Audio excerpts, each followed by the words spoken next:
match build-up before kick-off with their very unique watch-along. So over to you, gentlemen. Have a great one, and up the Boro. Thank you, Daz. Thank you. Welcome on in, everybody. Welcome on down to the watch along here live on Inrictus on YouTube. I am joined by Ted the Mackem. You can see to my top left. You can see Steve Wraith, the referee, joining us from NUFC Matters, the Newcastle man who will be refereeing. He's my bottom left here as well. These also are my two co-hosts on the Northeast Brekkie Show, which you can catch Monday to Friday live. If you are in the UK, it's 7 a.m. to 9 a.m. And if you're in Australia, it is 6 p.m. to 9 p.m. Daily, Monday to Friday. It is a great laugh, it's a great show, and I'm thankful, albeit a derby day for the Boro, I am thankful that Ted has joined us to watch along and give us Sunderland's point of view, and just got a sensible man in Steve, who's just gotten new headshots, by the way. My goodness, are they crisp, those headshots.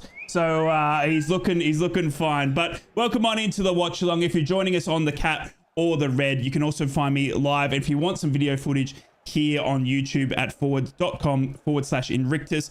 Just so you know as well, before going into the live watch along, a little bit of a spiel here. There will be no audio from the game played. There'll be no footage of the game played. It is purely a watch along where we commentate. We give you and keep you up to date. We'll get you thoughts from Ted. We'll get you thoughts from Steve and thoughts from me as I commentate through the game as well. But there is no live football here or audio of the game. Otherwise, it is copyright. But thank you, first and foremost, Teddy boy, for joining me. I can see your lovely face to my left.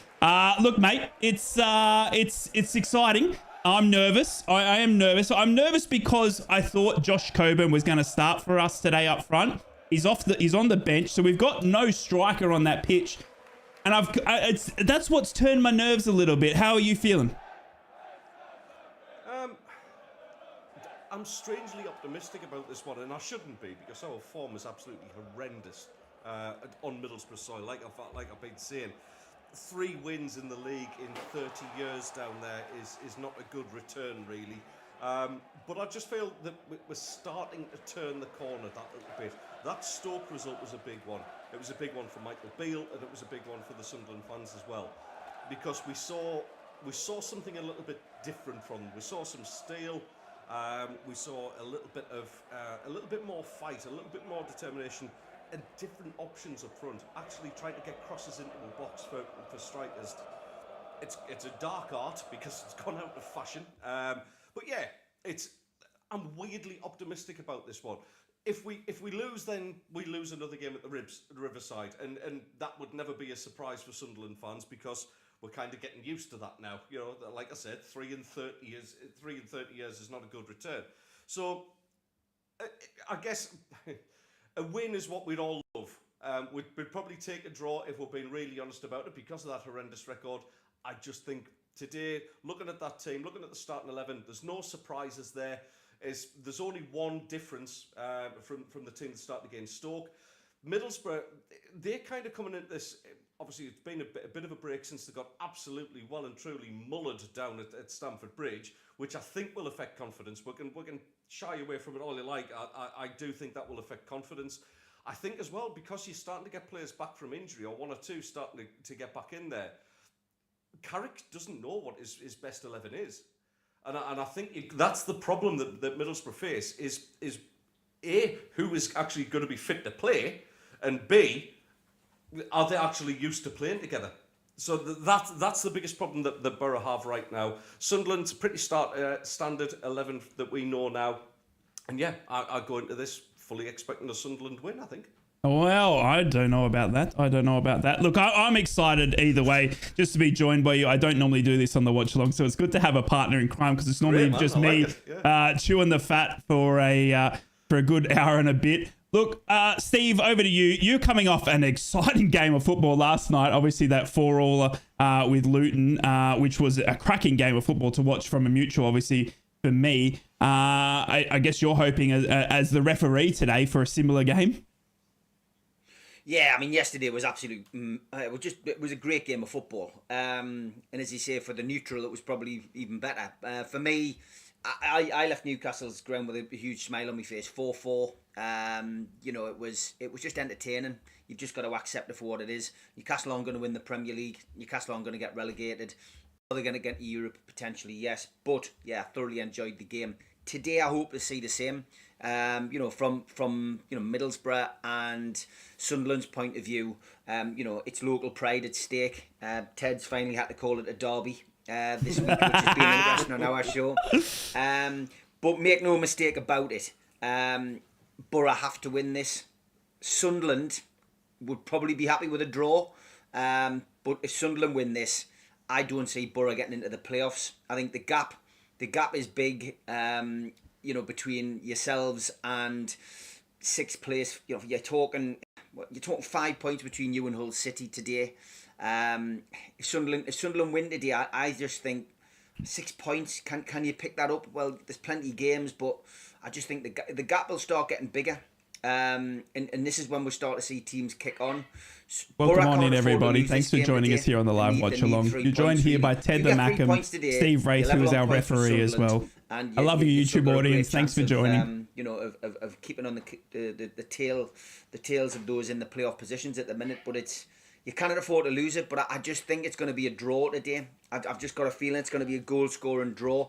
I think it's going to be a 2-2. I think Newcastle's game yesterday, it's going to be similar today. I think there's going to be chances at both ends.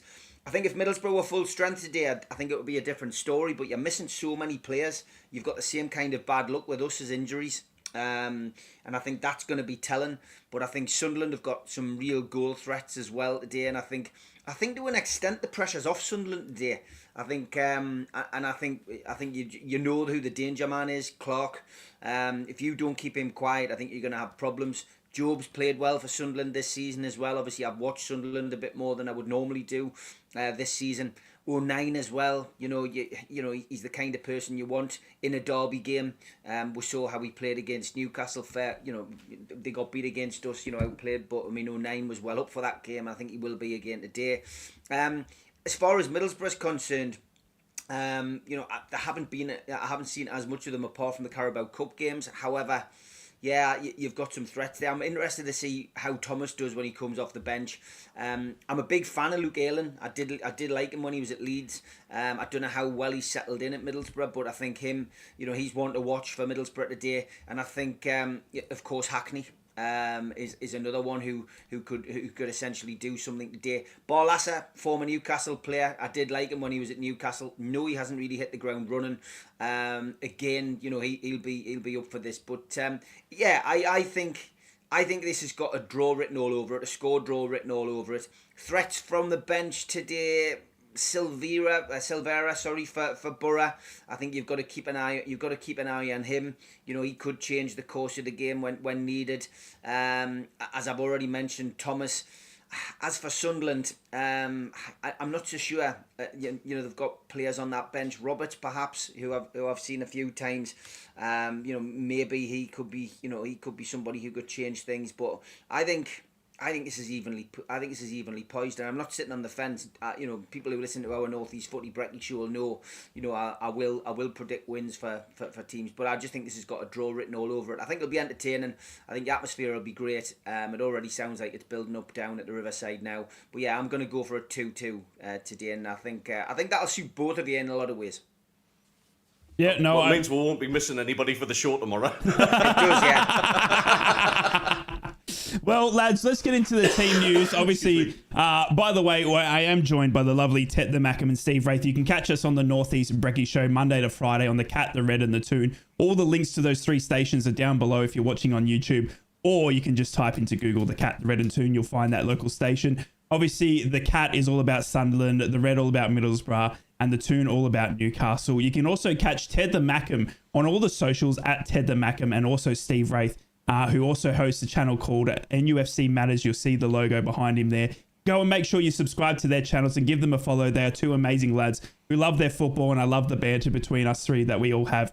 But I appreciate each and every one of you supporting these two amazing content creators as well. As we move into this big year for the Northeast Brekkie Show, I think it's going to be an absolute fantastic one for us and on the Brekkie Show as well. It's a fantastic show that's heading great places.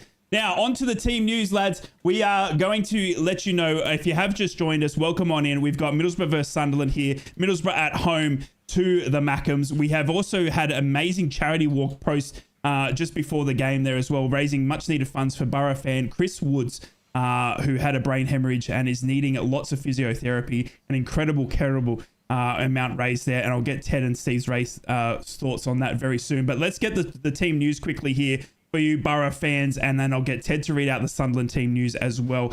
So Middlesbrough read like this. In goals, we've got Tom Glover. Senny Dieng is still unavailable through injury, so Tom Glover is our goalkeeper today. Rav Vandenberg, Dan Balassa, Dale Fry, all in our back line there. Hayden Hackney, Luke Ayling, obviously on loan from Leeds. He is our right back. Johnny Howson captains the squad today. Finn Azaz, Marcus Force, Lucas Engel, I should say, apologise, and Sam Greenwood complete our 11 today. Sam Greenwood, that Sunderland boy. And he do it against the Mackems? Let's have a look.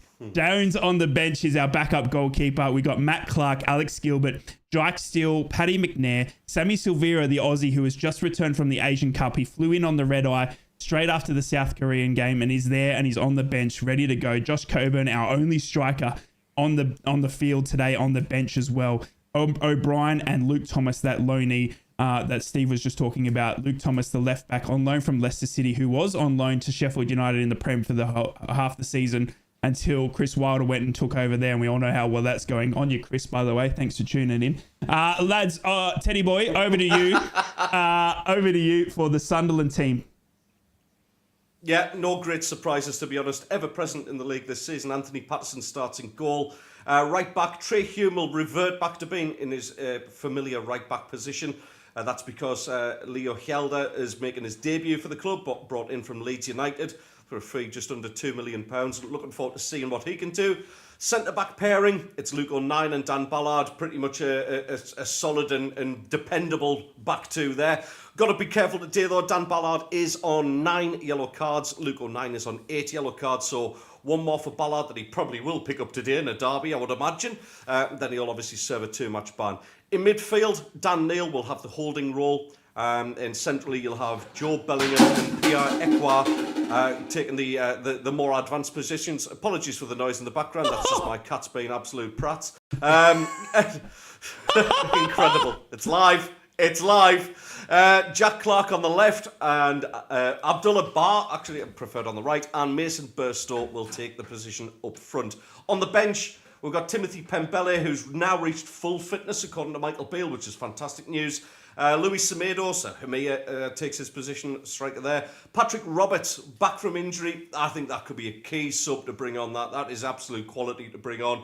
Romain Mundle, obviously signed from Standard Liège on deadline day. He's there. Nazari Rusin, Adil Aushish, Jensen Sealt, Nathan Bishop, and finally Caden Kelly making the step up from the youth team, which is absolutely great to see. So yeah, very strong Sunderland lineup there for you. Absolutely incredible scenes there. What a lineup from Sunderland. Honestly, that is a strong lineup, probably as strong as you can get. I meant to cut. That was a wild knock. That was a wild knock. That we've just had a message from the boss lads, Dave, who said open Chrome and mute Zoom. So I think I've muted Zoom, but hopefully, if you are listening onto the red or the cat, I do apologize. We have muted everything here. We hope, Dave, and we apologize, Sir Holy One. If you're getting echo again, it would be Ted's fault. As you heard the cat then as well, Dave. If you want nothing him, to do with me. Yeah, I think it's all Ted. I don't know, but I'll just blame him. I'm starting to get nervous, lads. We're about 17 minutes away here from kickoff. The lads are starting to warm up. The live stream hasn't started at my end for me. I get to watch it here on BN Sports here in Australia.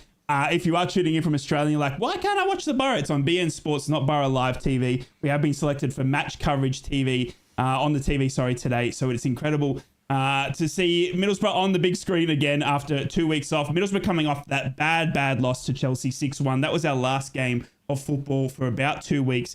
Now we're back. It's championship football. This is all we've got to focus in on now. We've got the squad. We don't have a January transfer window ahead of us. Nothing like that. We know who's playing for us. We know who's not now. We've got Riley McGree and Sammy Silvera who have just come back.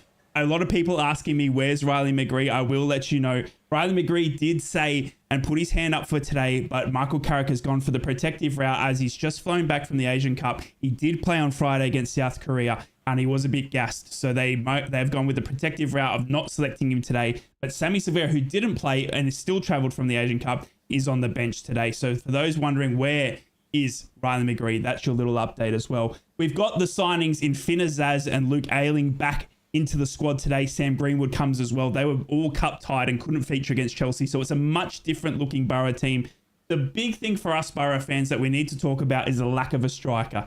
Now, we saw Middlesbrough not dip their toe in the transfer window and get a striker because they didn't want to waste the money. They also didn't want to go and blow hard-earned cash on just an anybody. We saw Kiefer Moore move to Ipswich Town with £30,000 per week, and Boro just were not going to pay that. Neither were Sunderland, who were also chasing a striker. Sunderland still have Roosen, Burstow, and they've still got a host of other strikers there. Middlesbrough only with Latte Lath, Josh Coburn. Josh Coburn is our striker on the bench. Playing with that false nine again, it is a risky business when you play a football match without a striker. But hey, you got to trust in the Boro squad and what Michael Carrick predicts. Josh Coburn's still getting those niggles, still got those injuries as well. So he is a risk, I would say, from playing a full 90, but you might see him come off the bench later. Hello to my YouTube audience as well, you beautiful humans. Thank you so much for joining me, and thank you for being here. Make sure you like and consider subscribing as well, guys. It really does help the channel. We are live here for every Boro game. We have a lot more coming up as well. I've got a special chat with Yusuf tomorrow night, which you can catch here as well. And I've got a lot coming up planned. We've also got a special chat with Andy Campbell coming up as well. Plus probably a little bit more with the two lads on my left as I try and work into the YouTube stuff more this season. But I appreciate you. And the new gig. This is the house. Steve and Ted didn't believe me. They thought I was just calling in sick and just having a week off. But you can see behind me, there's literally... It's taking shape. There's stuff everywhere. It's still on the ground. I've got a mess everywhere. So this is the new studio. We're setting it up slowly. We're getting there. You can see books are still behind me. They're all tipped over. Lost a few pounds. It looks like the inside of your head, Ray. Lost a few pounds. Well, we've still got a mess here, but we're working on it. And I appreciate you, each and every one of you, being here with us today. And as always, make sure you catch the Northeast Brekkie Show. Links down below. Live Monday to Friday, 7 a.m. till 9 a.m. with these two legends. It is an absolute hoot. You don't want to miss that. Teddy boy, we're moments here from kickoff. Michael Beale will be giving the lads one last rev up. Do you think he'd be addressing that it is a derby, just secretly behind the doors? I don't think he'll give it a lot of attention to that. Listen, they'll have been well drilled on the importance of this game, and it is an important game. This is a chance to put right a defeat that, was marred by the sending off. It was a very close, tight game before then. The sending off ruins it, of course it does. Beale will just be making sure that everybody knows what job they've got to do. Everybody knows what the threats are going to be from Middlesbrough, and they have got talented players. Banter aside and all that, Middlesbrough are a good young side, capable of, on their day, getting into those playoffs and causing problems. It's just a case of organisation, and we talk about that golden 20 minutes. We often talk about this in games, and it's the same for Newcastle, same for Middlesbrough, same for Sunderland. When you're playing against a loud and noisy home crowd, like what it's going to be at the Riverside today, let's just keep it tight and let's shut them up. And after 20, 25 minutes, that's when it gets a little bit uneasy for those home fans.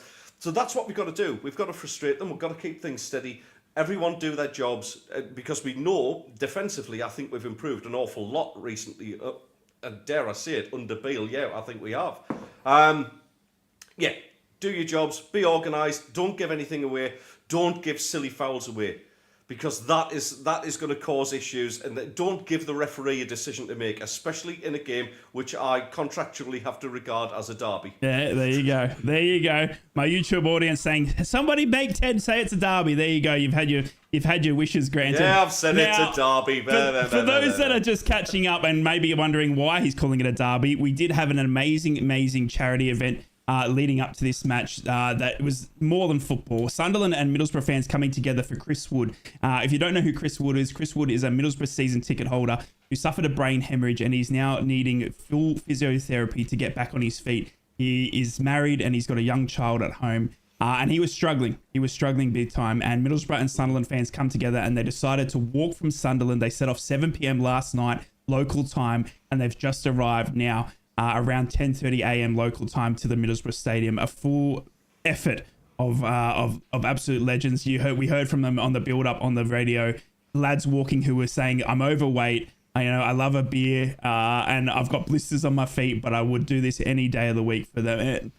Steve, it made me emotional hearing it just lads like that, because you know how it feels. It's not something, someone that's not fit or doesn't warrant, doesn't go to the gym or anything like that. But as soon as this sort of I guess sort of issue comes up, they were happy to put on the walkers and go for a walk all night. They've been walking since 7 p.m. last night, all for a great cause, raising around £20,000 now, albeit what they haven't collected in hard cash at the stadium today. It's an amazing effort.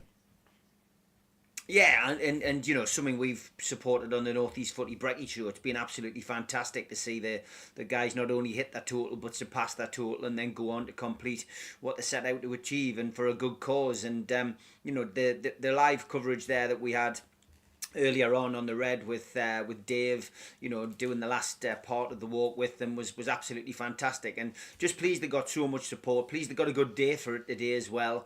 And yeah, I think anything that we can do to help things like that is obviously it goes without saying, we'll always support it. But yeah, fantastic to see what they've hit. They hit their target, surpassed their target, and hopefully be able to hit 20.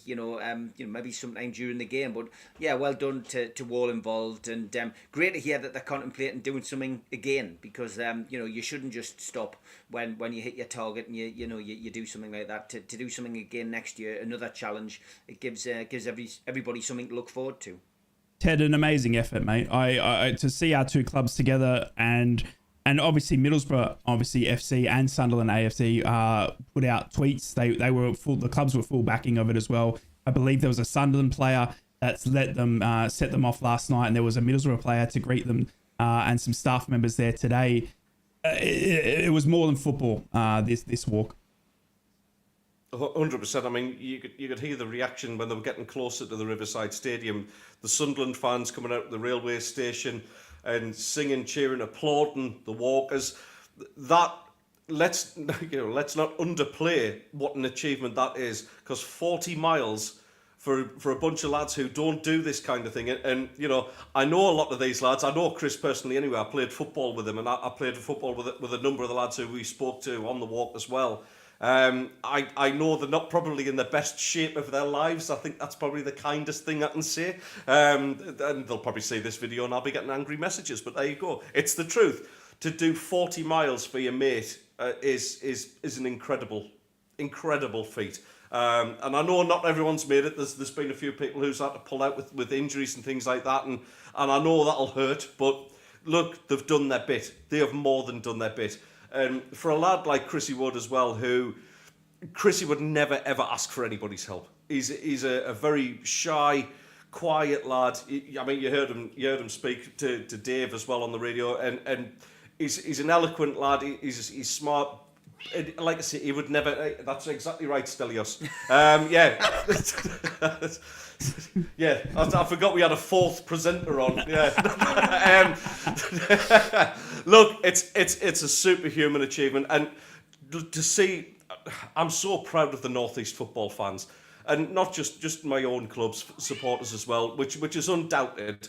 But to see the way that Newcastle and Sunderland and Middlesbrough fans come together when it's a fan who is in need, or group of fans that is in need, there's no better region in the country or in the world as far as fans who look out for each other. It's absolutely brilliant. And maybe we're seeing something now where that kind of that olive branch, it transcends more than football. Of course it does. The Northeast is a community, and I'm so happy for Chris and for everybody who's taken part of that as well. Boro, Middlesbrough, Sunderland, everyone.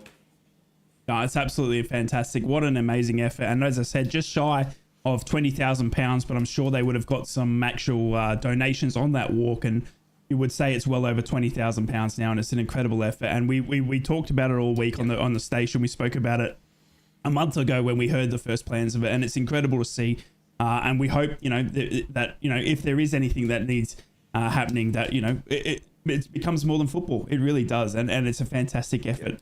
Ladies and gentlemen, boys and girls, we are around 6 minutes away here from kickoff. It is incredible to be joining you here tonight. We are live. I am here in Australia. We got Ted over in Cyprus, and we've got Steve, our resident Newcastle, aka the referee for today. He's joining us live today as well. I'm thankful. The voice of reason. I am thankful to have both lads joining me today for today's watch along. Just a friendly reminder as well, if you are just joining us for the first time, there is no audio of the football. There is no footage of the football showed. It is purely a watch along with us three lads. And Stevie will just be refereeing, keeping us calm, because you know how excited I can get, and you will betcha Ted will be excited when Sunderland score, if they score as well. Same for the Boro. So just a reminder, no audio, no when football. Score. No football. All right. But I do appreciate you guys tuning in. We love doing the watch-alongs here. I do every Boro game at stupid o'clock my time down here in Australia. So make sure you consider liking and subscribing. It is free to do, and it really does help. And make sure you go and check out Ted the Mackem and NUFC Matters as well.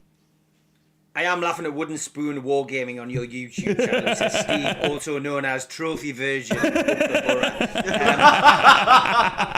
Let me remind you, Wooden Spoon. Let me remind you. Japan Cup, 1982. Intertoto Cup in the noughties. I'm a Subbuteo champion. What was that? What was the one? What was the friendly one that you won? The start of Seller the Cup. Yeah. See, we've got trophies. We've got trophies coming out. What years, man? What are you on about? Seller Cup. Seller Cup was last held by Joseph Fritzl, I believe. Oh, it's a fantastic Moving on. entourage today. Where's that button? Where's David? It's a good job this is recorded and it's not coming out live. Oh, absolutely love it. It's fantastic to be with you lads here today. We are very, very close to kickoff here. We're waiting for the live watch along to go in front of me here. I'm watching it on BN Sports Connect here in Australia. Ted, I'm not sure, how are you watching the game today? Is it through Sunderland Live? Yeah, well, I've got a stream in front of me now. Yeah. But the other stream I'm going to have to take care of is a nervous wee before kickoff, Yeah. right? So I am going to leave you for a couple of that's seconds. fine. I completely agree. I snuck off while they were doing the walk. I snuck off while they were doing the walk. But no, you feel free to duck out at any stage. I'll be rejoining you in a second. I'm just gonna top up my glass and get myself sorted, lads.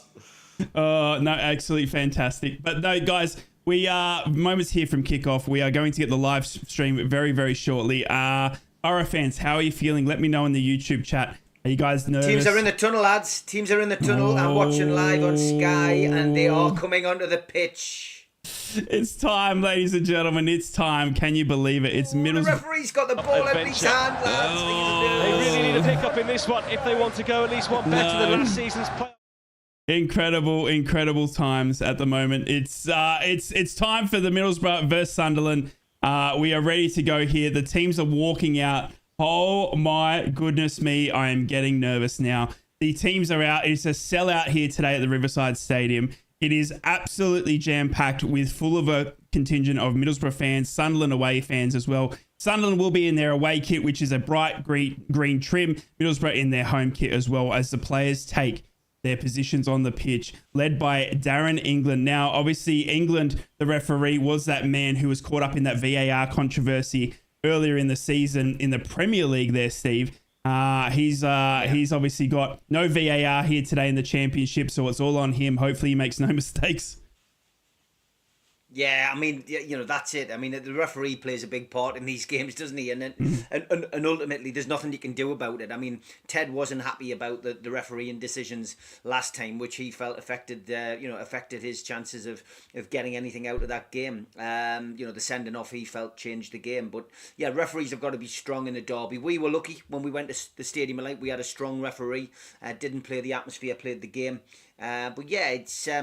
there's nothing you can do.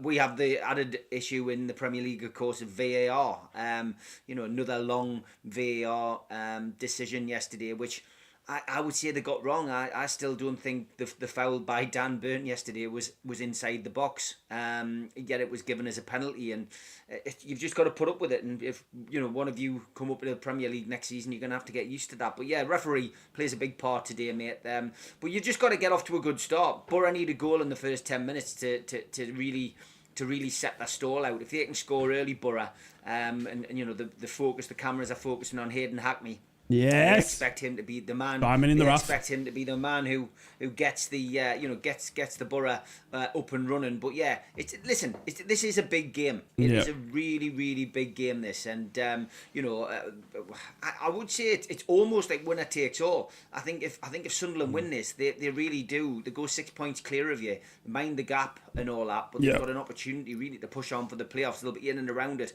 Boro then really got to pick themselves up. But yeah, even Stevens, I still think this will be a draw. I think you'll both chase each other neck and neck for the playoffs. But yeah, look, I'm excited, looking forward to this. And as Michael Beale shakes Carrick's hand, are we going to see Real Madrid here, or are we going to see Carrick and the Carrick's masterclass from Carrick? It's exciting. I'm glad I'm a neutral. Yep, no, it's exciting. It seems like my stream might be a little bit behind yours, Steve, as well. So you might know a bit more before I do.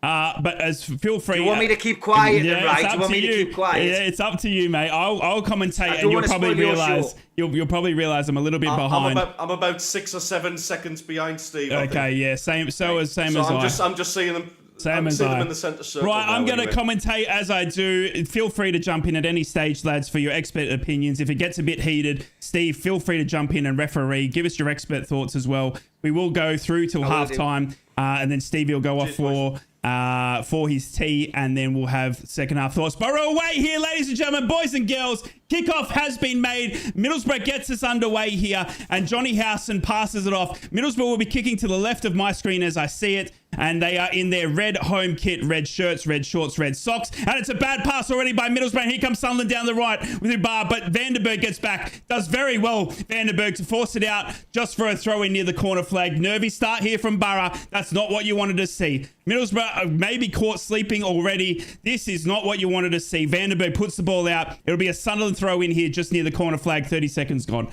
Oh my goodness, this is what I was worried about. Middlesbrough being asleep after 2 weeks off, but here we go. Sunderland take the throw in. They're passing it around now in their bright green kit as they pass around, and Force gets a boot in. Well done, Forcey, and clears it. And Sunderland will set up again through Luco 9, who just boots it clear. Sunderland will be kicking to the right of my screen. They are in their away kit, I believe. It's not their third kit, is it, Ted? It is bright green strips. Yeah, that's the third kit. Third kit, there you go. So it is a bright green strip with navy blue arms, green shorts, and green socks. You can't miss them. They are bright as ever. AKA road workers today.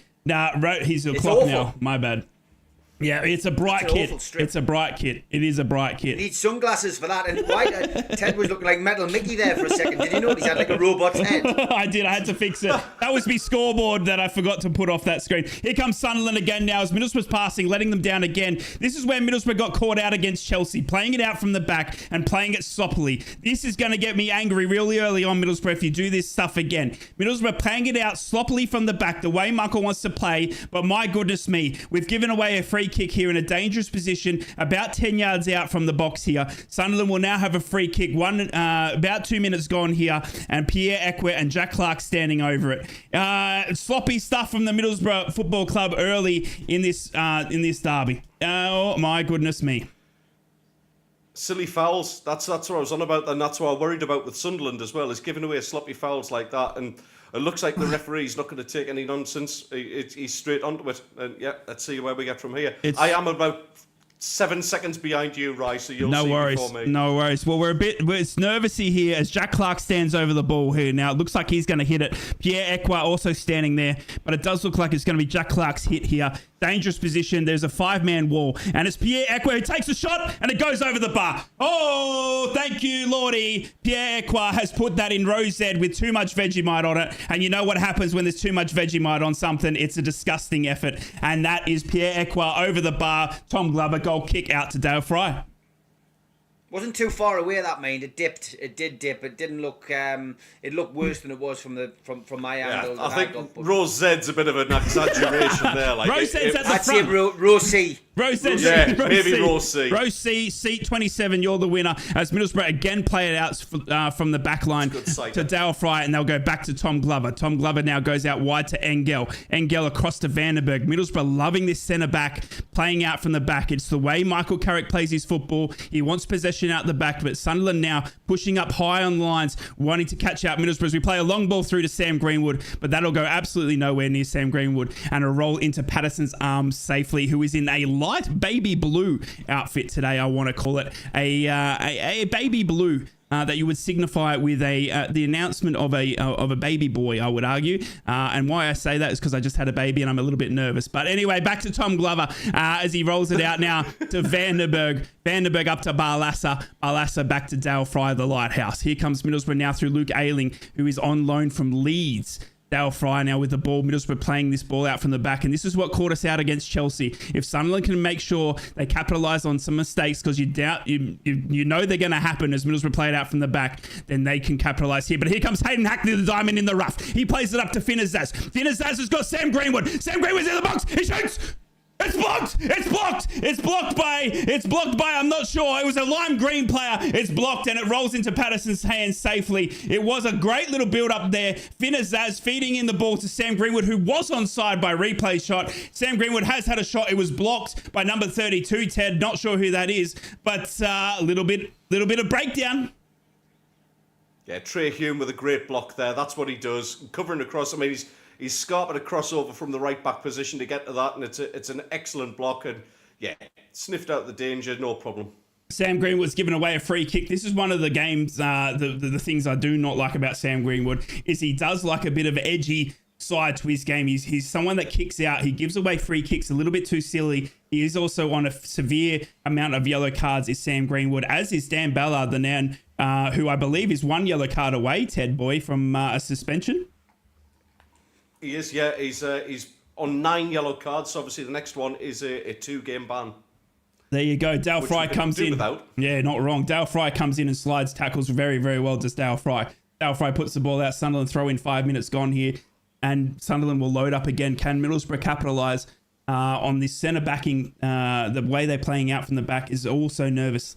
Sunderland with most possession here in the first 5 minutes, and they now have the ball with Dan Ballard, playing it out through Luke O'Nien now as well, who had a fantastic game against Stoke last week, as I did watch that game. Bellingham now with the ball, passes it back to Ballard. Ballard now up to Barr.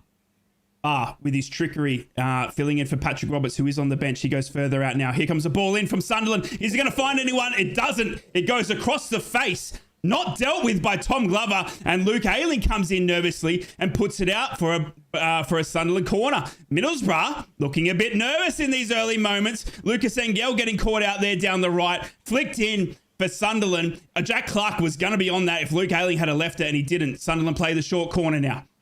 He'll go back to Ekwa, who's just outside the box. He flicks it up and then shoots. 6 points to Wigan. That is 6 points to Wigan. That's row Z. If the other one was row C, then that's row Z. Seat 47. You are the winner of that Pierre Ekwa shot. It looks like it's gone for a corner, though. It's come off a Boro player. Can you believe it? Sunderland corner. Yeah, wicked deflection there. Sunderland pushing on here, trying to get an advantage early doors, and Middlesbrough had to do a bit of defending here. Here comes a corner from Sunderland, their second of the game. Middlesbrough defending a little bit sheepishly at the moment. They haven't played football for 2 weeks.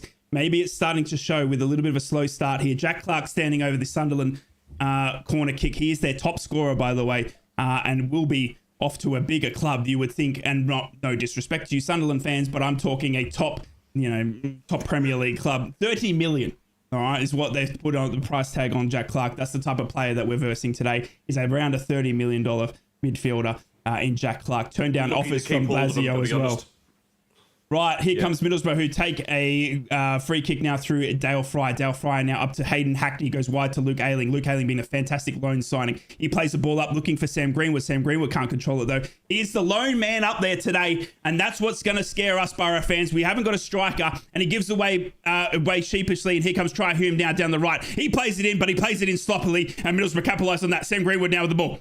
He tries to flick it to Hackney, but Sunderland get in the way. Now, Barr's on the ball. The ball went out, said the ref. It said Boro fans and Boro players, but they're not taking it. Sunderland play on. You got to play the whistle, Boro. And Sunderland now with the ball through Luke O'Nien. And I believe that's your new signing down the left back there, Ted. Yeah, it is a solid start from him, to be honest. He's not put a foot wrong just yet. I'll probably just put the commentator's curse on him, but there you go. Yeah, he's looked pretty steady. Here comes Middlesbrough now through Lucas Engel, who's been an absolute rare talent down this left-hand side. Great ball into Sam Greenwood. Sam Greenwood. Blocked by Patterson. Finnazaz. Oh, Finnazaz. Finn Azaz has missed. Finn Azaz has missed. Can you believe it? God. Sam Greenwood was in on goal. It's blocked by Patterson. The ball falls into Finn Azaz's path, and Finn Azaz has to put that ball in. He did have 2 Sunderland players there, but he has gone over the bar, and Middlesbrough go with probably the best chance of the game so far, goes begging. Oh, Finn Azazzi, he's put too much Vegemite on that, and that's row C, seat 27. You're the winner of that ball. My goodness me, Teddy boy. Yeah, it was never in any doubt, mate. Great ball in there from If Finn Azaz had, if he had 8 shots at John Lennon, he'd still be alive. A little bit nervous there by Finn Azaz. Yeah, it was an awful attempt. Like, he hasn't settled in. Great run from Greenwood, though. Got on the opposite side of Ballard. Ballard's a very good defender as well, so he's done well to bend his run around that, but Azaz should be putting that away all day long. Not wrong. Dale Fry now again. Middlesbrough sheepishly in the back. Dale Fry having to do some trickiness to get away from Jack Clark. This is where Middlesbrough can get caught. Don't you worry about that. And Sunderland are well aware of it, having watching that Chelsea game. And Michael Beale, being a very good tactician, he'll know that Middlesbrough need to be pressed when playing it out from the back, because that's where they can be sloppy. As Finn Azaz still shaking his head after that last effort. My goodness me. Right, Yep, Tom Glover now with the ball. You've got to be honest here, lads. This really does look like a great game developing. Two sides both going for it. Yeah, not wrong. I agree. Absolutely. It doesn't look like anyone's willing to sit back and park the bus in this one. It does look like a full onslaught of attacking football, which we love to see, just like we saw last night with Newcastle v Luton. As the ball now back to Tom Glover. This is what I'm talking about, playing out at the back. These guys are going to give me a heart attack at the age of 35 as Middlesbrough now play it down to Luke Ayling down the right-hand side. Luke Ayling now with the ball back to Hayden Hackney, diamond in the rough as we get an update of what Carrick is wearing. It's light green, light grey pants, white and black shoes, and a black cardigan that's worth about £970. Trust me, he has great taste, does Michael Carrick, our manager. Now Johnny Howson on the ball, well tackled in by Bellingham, and Bellingham's pushed over, so Dan Balassa gets it, and he puts in a shocking pass out to Engel, and then Try Hume gets on it, and then he puts in a bad pass, I think, and it goes back to Middlesbrough. Bit of nerves here, lads, bit of nerves. You can tell in my voice as well, just like the Friday show, I'm all over the shop. Here comes Dale Fry now with out the back line with the ball at his feet. That's a shove, surely. Vandenberg now, he'll go out wider to Engel. Oh my goodness me. Middlesbrough playing it around at the back line again, and I'm telling you, it's the most nervous thing watching them as we get a great ball into Finn Azaz. Finn Azaz has Engel, but he chooses to leave it way too late, and Try Hume comes in with a great sliding tackle to block that press, and it'll be out for a Boro throw-in just in front of the halfway line here. 11 minutes gone. Throw in by Engel. Hume looks like one of Harry Anfield's scousers, doesn't he? He does a little bit. It's that little pencil tash that he's got going on. It's calm down. Great tackle from him, though. Great tackle. He's got an absolute thunderous sliding tackle on him. Luke Ayling now. Turned into a great fullback. Up to Marcus Force, who's just come back from a long-term injury. Marcus Force, one of our recognised striker. He loves the shove, does Marcus Force. And it does look like Luke O'Nine's gone over here, and it's a corner. Is it? No, goal kick. Goal kick. It has been pushed. Marcus Force has been pushed. Done for the push on Luke O'Nine. It was a clear shove as well. Luke O'Nine holding onto the ball. There'll be a free kick Sunderland here. Last thing I expected to see on your stream was a Geordie and a Mackham. Hey, I'm joined by two of the absolute legends in Ted the Mackham and Steve Wraith. I do the Northeast Brekkie show with them. Honestly, I couldn't be have asked for a better entourage to watch this game here today, and I'm thankful that they're here. So, look, it is a Middlesbrough stream. Don't you worry about that. Nice to be here. I absolutely love having these two lads on. They're very good, close mates of mine. I don't understand why Sunderland don't realise you have multiple derbies so they can have Newcastle and us. They make it look like it's a one-way thing. Don't worry about it, Lola. Ted says it's a derby, and that's all that matters. As we got Sunderland now coming down the right-hand side. They go into ball to Bellingham. Bellingham's now on the ball. He does a nice little turn out to Jack Clark. Jack Clark now, just outside the box. What can he do here? He gets around Luke Ayling. Jack Clark into the box. Shot blocked by Tom Glover. That's the first chance for Jack Clark, and Tom Glover comes up big. He blocks Jack Clark's run. Jack Clark has gotten around Luke Ayling there with ease, you would think. Luke Ayling's going to have to do better than that because Jack Clark's full of them. He gets around into the box. It's a very, very tight angle for Jack, but he still puts a shot on target there. Blocked by Tom Glover, and it's another corner to Sunderland. He should have played it back. He should have cut that one back, to be honest. Like I get it, because that's his trick. He's got a good finish on him, but There was 2 players just in the centre there that he could have rolled the ball across and we could have been looking at 1-0 up. But all the same, he's going to give Ayling problems. Ayling's he's in his 30s. He's not going to fancy this, and Clarkey doing what he does. Clark will tear you apart again. Clark now with the corner. He puts it into the box. What can Tom Glover do? He comes out and marks it completely strong, does Tom Glover. Well done, you big Aussie. And he rolls it out to Johnny Howson. Johnny Howson now looking for a strong counter-attack. Can he find it? He does find the run of Sam Greenwood. Sam Greenwood good now tackle with Try Hume, who comes in and does an absolute fantastic tackle on Johnny Howson. He's got in the book! He's got in the book! That was never a booking. Oh my goodness. That's a joke. Hume is in the book for that tackle on Sam Greenwood. Let's have a look at this replay. Sam Greenwood running down the line. Oh my goodness. He's looking for it. He's almost broken Sam Greenwood's left foot there. Oh, it's a brilliant tackle. It's absolutely disgusting by Try Hume. And it should have been a straight red. Should have been a straight red. He should have been sent down the tunnel. Try Hume into the books here. He's on a yellow card for that tackle. Garbage refereeing as usual. Free kick to Middlesbrough here. That's a fantastic tackle. Dan Barlaser now will stand over this. What can Middlesbrough do? They're not great from set pieces, Middlesbrough. How are they going to prove me different? Dan Barlaser will look to whip this into the box. The Middlesbrough run comes. Dan Barlaser then goes in. What's Patterson going to do? He comes out and tackles and saves well. Does Patterson. He's come up strong there. Very, very good. Very good young goalkeeper in Patterson does Sunderland have. He coming up strong and cabs it and tackles it. Takes it very well out of the air. And he'll roll it out to Luke O'Nine. Don't give Ted any ammunition with the ref. This puts Hume on the back foot now, really, for the game. He's got to be careful here because this referee's now he's booked somebody in 15 minutes. He's got to continue with the same vein now throughout the whole game. So that's what I mean. Referees can spoil a derby match. Well, he might just well have done that. You know, shot from Sunderland outside the box. Then Sunderland, sorry. It was a great save there by Tom Glover, and here comes Hayden Hackney on the counter. Hackney's got no friends, though. He's got Sam Greenwood, and that's it. So he plays it to him, who Greenwood tries to play it on, but it's blocked by Sunderland, and Sunderland will come away here. They're doing very well. Here comes Sunderland now down the left through Jack Clark. What can Sunderland do? Sunderland are into the box already with Jack Clark. He's going to run it too far, you would think. Oh, he turns around and cuts back in. Ball still with Jack Clark. He's got the ball. No one going near him from Boro. He plays it right back now to Ballard. Ballard goes out to that yellow card man in Hume. Hume will now whip it in, looking for Ekwa. Cleared by Dale Fry's head. Back in by Luke O'Nine. Ball's floating around. Bellingham now. Bellingham gets over Force. Force not having many touches at all as the ball bounces over Sam Greenwood. Too tall for him. And it'll fall to Try Hume. And the game settles again for a second. Geez, Jack Clark causing Middlesbrough problems down that left. Yeah, he's got the pace to cause Ayling problems. He knows Ayling well as well. They were at Leeds together at the same time. So he'll know how to get the better of a defender who he's faced day in, day out in training. So, yeah, that could be an interesting duel. The other thing about Jack Clark as well is he can draw the foul. So, obviously, if the referee's in the mood to give away cards for no reason, then it might be worth exploring that option. Another cross comes in from Sunderland. Wow. This is Jack scary. Clark's giving Boro a migraine, but that strip makes it look it's quite as if bright, isn't it? Players on the pitch. Yeah, it's giving me a migraine. It's quite bright. It's quite bright as Middlesbrough clear the ball from their lines, and it goes all the way back to Patterson, Luke O'Nine as well.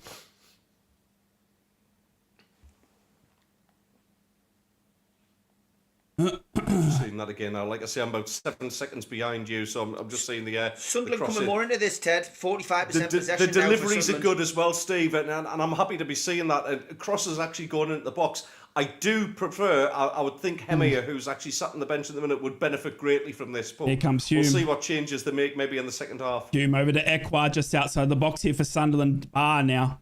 What can Sunderland do? They'll go into the box, and it's a low cross, but it hasn't gone where he wanted it to, and it'll fall into Tom Glover's bread box, and he'll take it very, very nicely. Obviously, Neil there, the subject of that epic red card we saw in the reverse fixture where Middlesbrough turned it 4-0 against 10 men. Will there be any drama today from Darren England, who is no short of drama himself? He was the centre of that VAR controversy earlier this year in the Premier League as Middlesbrough played out from the back nervously again through Johnny Howson, our captain, 35-year-old GOAT. He'll go back wider now to Vandenberg, who's been a 19-year-old superstar in the centre-back role. Dan Barlaser still finding his feet in a Middlesbrough kit. Dale Fry, the lighthouse. Dan Barlaser now up to Johnny Howson, the captain. He'll go out wider looking for the run of Marcus Forster. Drives a back heel onto Sam Greenwood, but it's not going to land successfully. And here comes Sunderland on the counter, but they can't get onto the end ball there. It was very, very close to Mason Burstow there, but Dale Fry's gotten the ball in the end. And Tom Glover now has the ball for Boro. He's been an absolute sensation. Tom Glover has in goal since the injury to Senny Dieng. Fantastic backup goalkeeper has Tommy Glover. Been in the championship so far since coming in, as Sunderland then play the ball forward again, and it'll roll to Vandenberg, who'll play it back to Tom Glover. Bit nervy at the moment, 19 minutes gone. No team has really taken the grasp of it. Sunderland, you would argue, have had a few chances. Middlesbrough having a great chance through Sam Greenwood as well. And Finn Azaz not able to follow up as here comes Middlesbrough again. Now through Marcus Force. Marcus Force has got the speed. He's into the box. Blocked by Luke O'Nien. Sliding Luke O'Nien has blocked the ball going anywhere further. And it'll be a Middlesbrough corner, their first of the day. It'll be a great run there by Marcus Force that is blocked. Slid in by Luke O'Nien. And it'll be a Middlesbrough corner here. What can they do? Yeah, 09 back quick there. It's a great little block. I've got to say, 09's not my preferred choice at centre-back, but a great block from him there, and a proper captain's performance so far. Middlesbrough, though, if they don't capitalise on this, the home crowd's going to get that little bit more edge. Oh, the ref gets in the way! The ref gets in the way of Engel, and then Engel follows up the shot, but Engel gets in the way. That is ridiculous by the referee. I tell you, he should be carding himself. Yeah. Now he should be carding himself. Darren England, get off our pitch. You've just blocked a goal from Boro. Good block. Lucas That's Engel. a great block by Darren England. He still gets the shot away, but my goodness. As the show goodness. goes, England for England.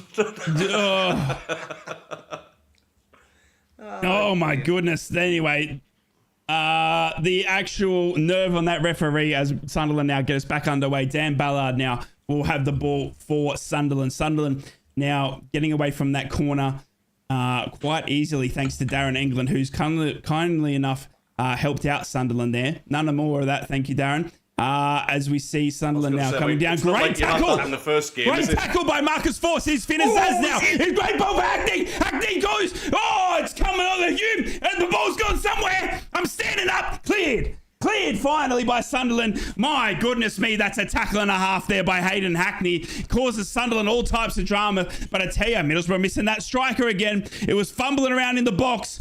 They look for the run of Sam Greenwood. He was onside.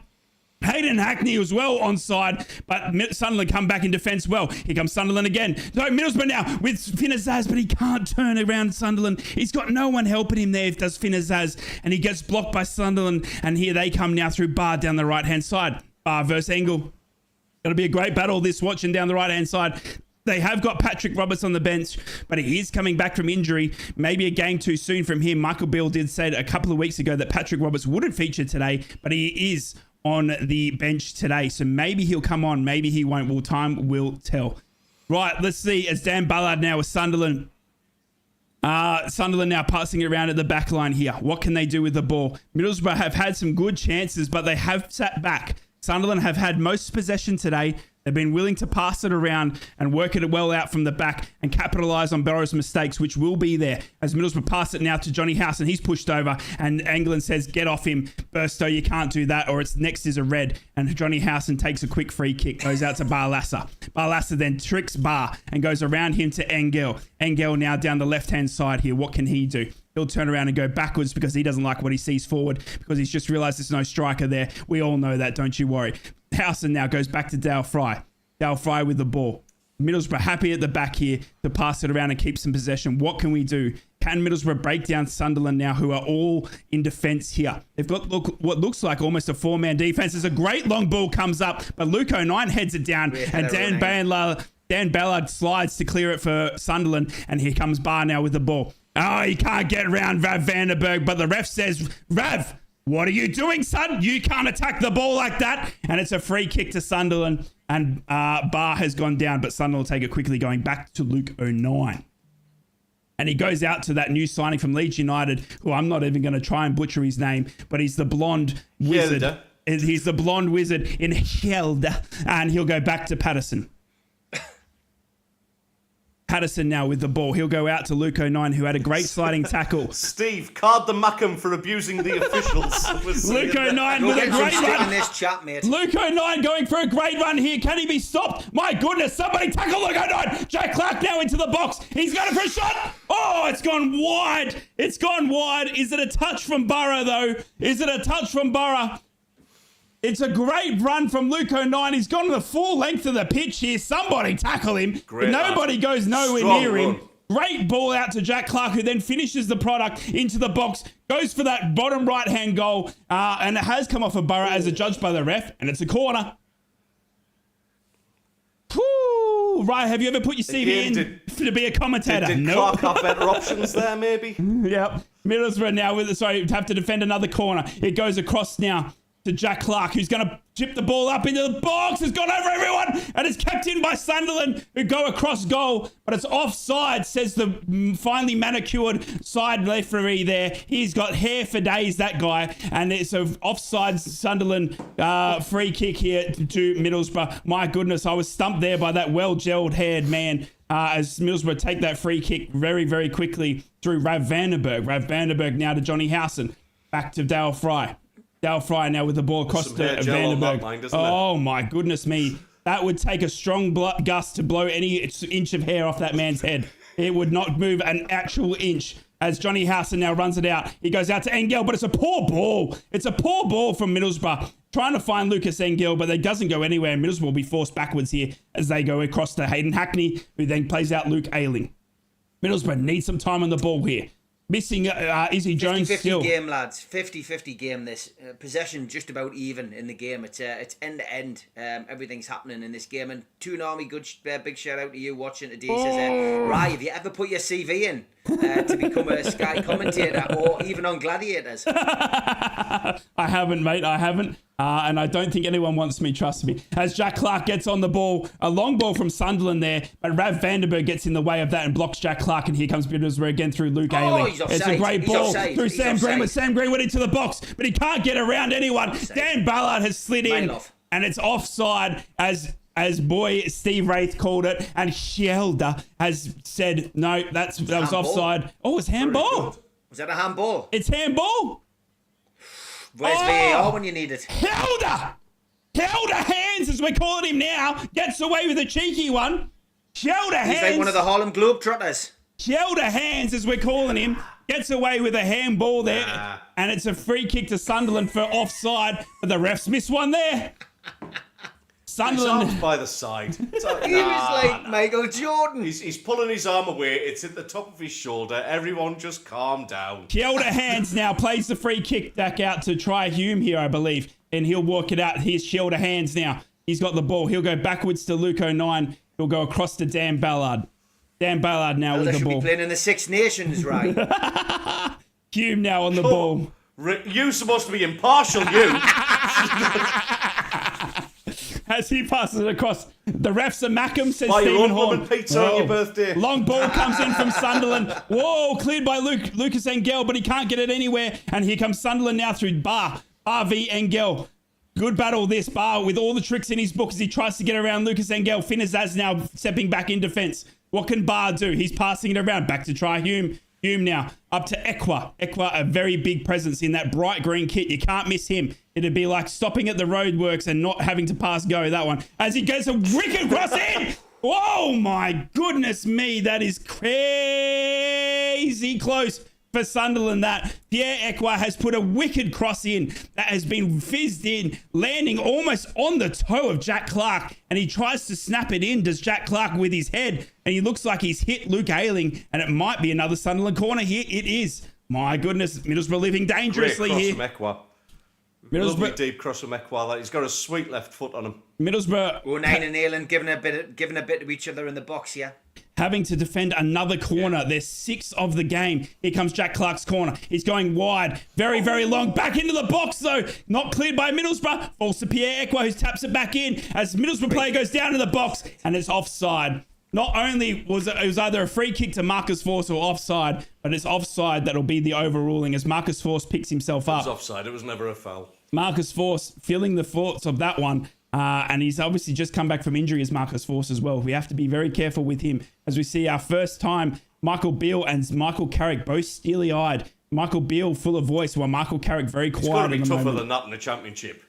He's got to be tougher than that in the Championship. As we see a ball from Dale Fry go out wide to Vandenberg, who goes wider out to Engel. Game starting to open up a little bit maybe for Middlesbrough. Nope, bad pass, then get caught out by Dan Ballard, who'll find Job.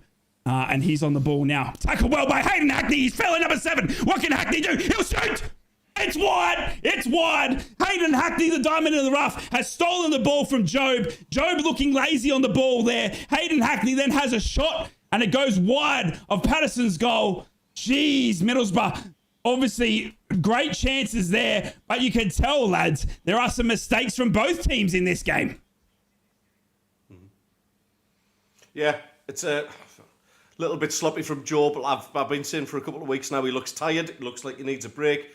He's only 18 years old and he's played an awful lot of football in his first season. So, yeah, he needs to be more careful. That Hackney's a great tackler of the ball as well. He's somebody who I really like in the Boro squad. But he's sliced that like a tatey. Ooh, Sunderland are now playing it out from the back. Are they living cautiously now? Dan Balassa's gone on the ball, but he's hurt himself, has he?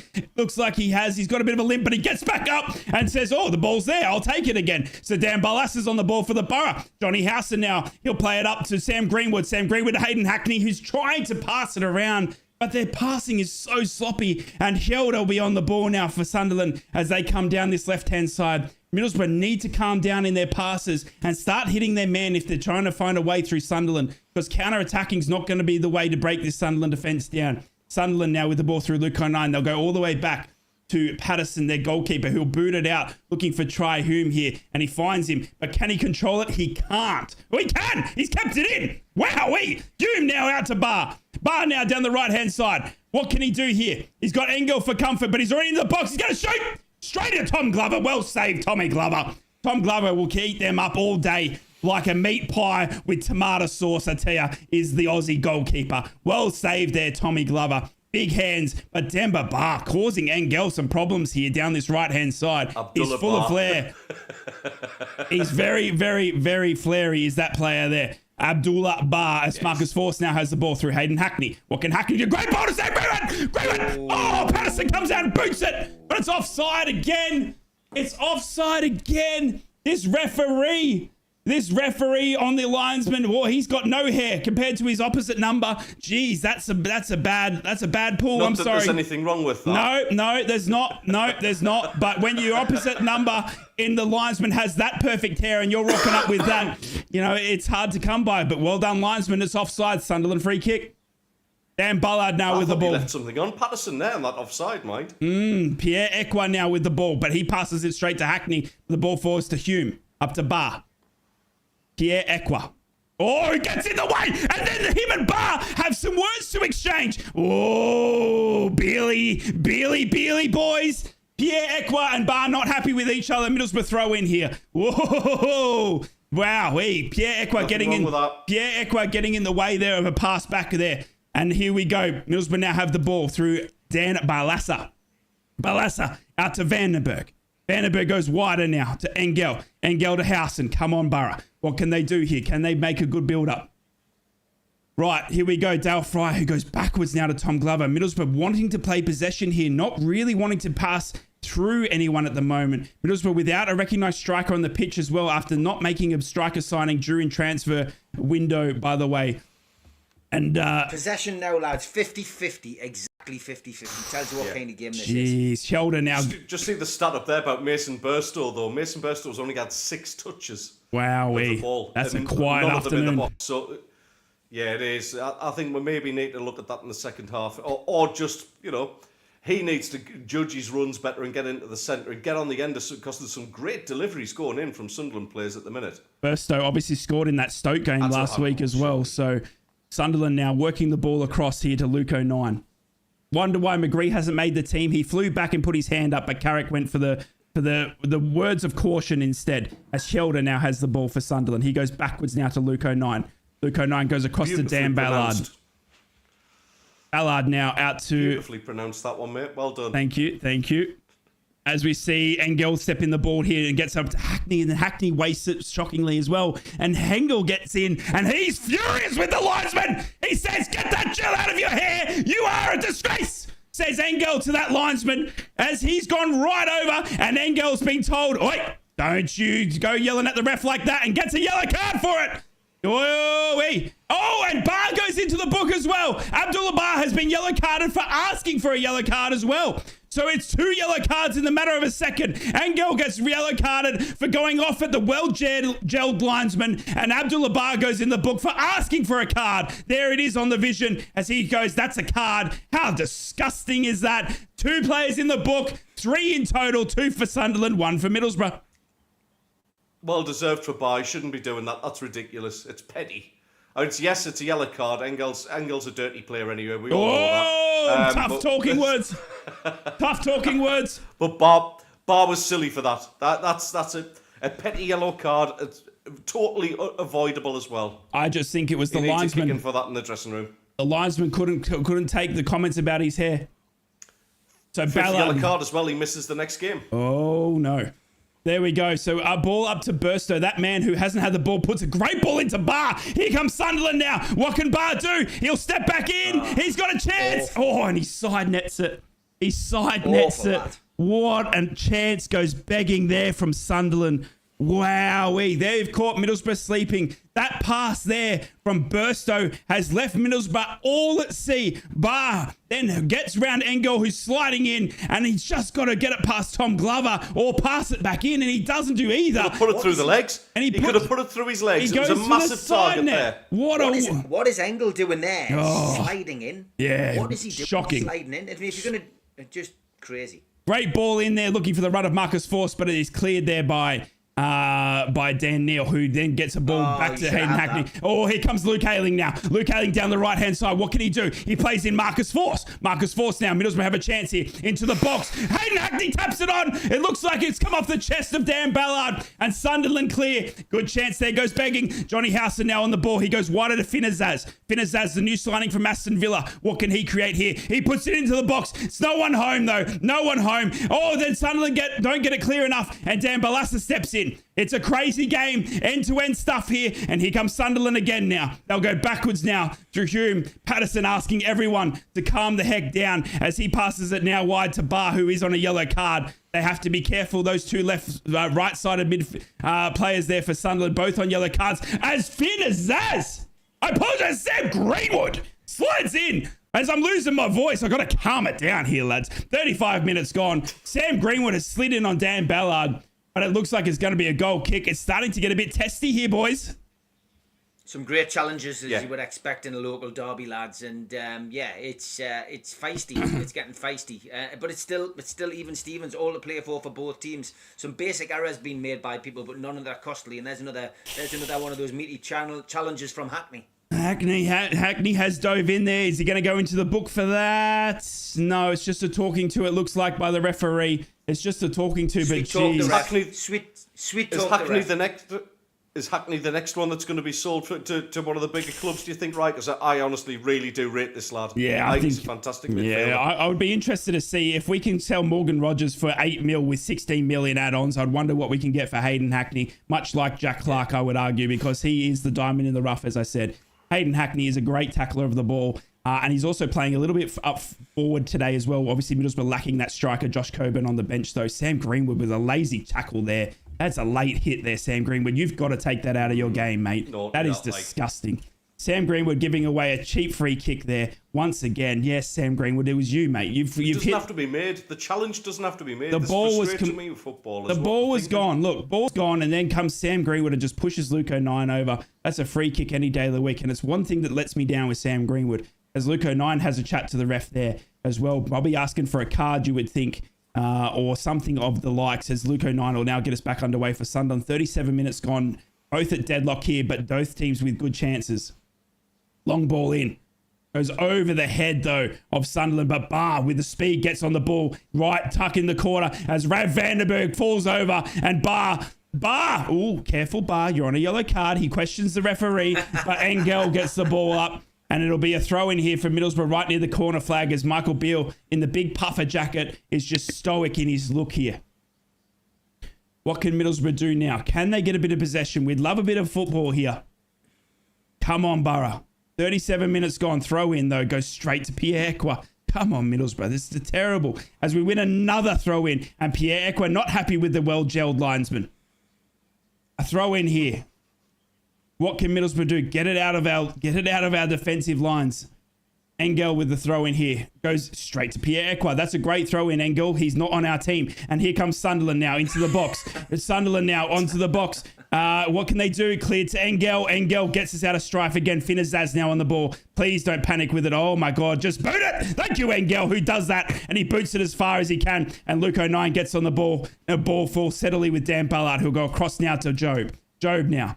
What can he do? He's got Shelder on the left here for a run if he wants him, but he ignores him, goes further to Jack Clark. Shelder continues his run. Jack Clark now on the ball, and he'll cut back inside. He's got time here, Jack Clark. He certainly does. Dan Ballard now is on the ball, and he'll run it out from the centre back line on the right-hand side here, and he's pushed over by Marcus Force, and it's a free kick here to Sunderland. Marcus Force has pushed Dan Ballard over, and ooh, Ballard hurts maybe? No, he's all right. He's a big lad, tough lad is Dan Ballard. It looks like he might have got stepped on. Has Ballard been working down the pits before he played this game? Have you seen the back of his strip? It looks like he's done a shift down with a mouth colliery. I think it's when Force absolutely bundled him over there, like, which was just a cowardly challenge, to be honest. Like, yeah, it does look that way though. Yeah, his high vis isn't as high vis as it was. Nah. Right, ridiculous challenging game from Force. What's he done that for? Right, here comes Sunderland now into the box with Job. What can they do here? This is dangerous. Jack Clark! It's a goal. Jack Clark! Blocks it! Wow. What has happened? Sunderland have been cleared off the line here. Oh my goodness me. How has that been kept out by Middlesbrough? We'll never know. Here it comes again. Job now with the ball for Sunderland. Wow, that was an open goal for Sunderland. They've managed to shank it. Ekwa now with the ball. What can they do? Jack Clark now with the header. Cleared down to Hayden Hackney. Middlesbrough need to settle here. Get some time on the ball. And here it comes with Finazaz, who goes out to Hayden Hackney now. But he's got no one. Finazaz now on the ball. Who's he going to find? Great ball in here. Finazaz out to Luke Ayling. Luke Ayling now back to Finazaz. Come on, Middlesbrough. Into the box. Headed by Luke O'Nien. And Sunderland will now regather here through Burstow as Middlesbrough have got to count their chickens in the coop after that chance. My goodness me. Should have been more nil to Sunderland. That is off the line stuff there by the Borough. Heart in the mouth. I almost threw my computer out the window. Anywhere else, and that's a goal, but Bar's put it straight at the defender, which is just, well, bizarre. Absolutely bizarre. Whole goal to go for. Middlesbrough now with the ball now with Hayden Hackney, but they haven't had any chances up front here as Pierre Ekwa now walks it out from Sunderland defence with ease. Middlesbrough need to get some time on possession in their front half here. They are giving away chances. Everyone in the back line doing great here for Finazaz. Finazaz now has got the run of Engel, but ignores him, goes into the box, steps over one, steps over, shoots, blocked by Sunderland, falls back, blocked by Shelder, and then I think it's Dan Neal who clears it, and it's Barr now with the ball, running down this right-hand side. He's got Dan Balassa for comfort. Dan Balassa slides in and gets the ball out. Throw in Sunderland. Jeez. Starting to heat up, 41 minutes gone. It's opening up, isn't it? It is. Neither team can finish their dinner here, though, which isn't the mistake I'm going to make in about 10 minutes' time. Look at this chance. Look at this chance. It's cleared off the line by Rav Vandenberg. My goodness me. Wow. 1 inch to the left or right of there, and Bar's in for a goal, but he's hit it straight at Rav Vandenberg, and it's cleared off the line. Hey, as we see. Is that Stelios? Yay. It's the That's Penny. That's Penny. There we go. Cat. Sunderland now running it in through Luke O'Nien. Oh, here comes Middlesbrough now. Luke O'Nien struggling to get back in defence, but Middlesbrough will go backwards, allowing them to get back in defence. Sunderland here. Right, here comes Middlesbrough now down this left-hand side through Engel. Again, Middlesbrough no striker on the pitch today. Oh, it's 2 Borough players are bowled over there. 2 Borough players bowled over there. And the ref does give a free kick. I'm not sure if it's for the first or second, but 2 Middlesbrough players on the ground.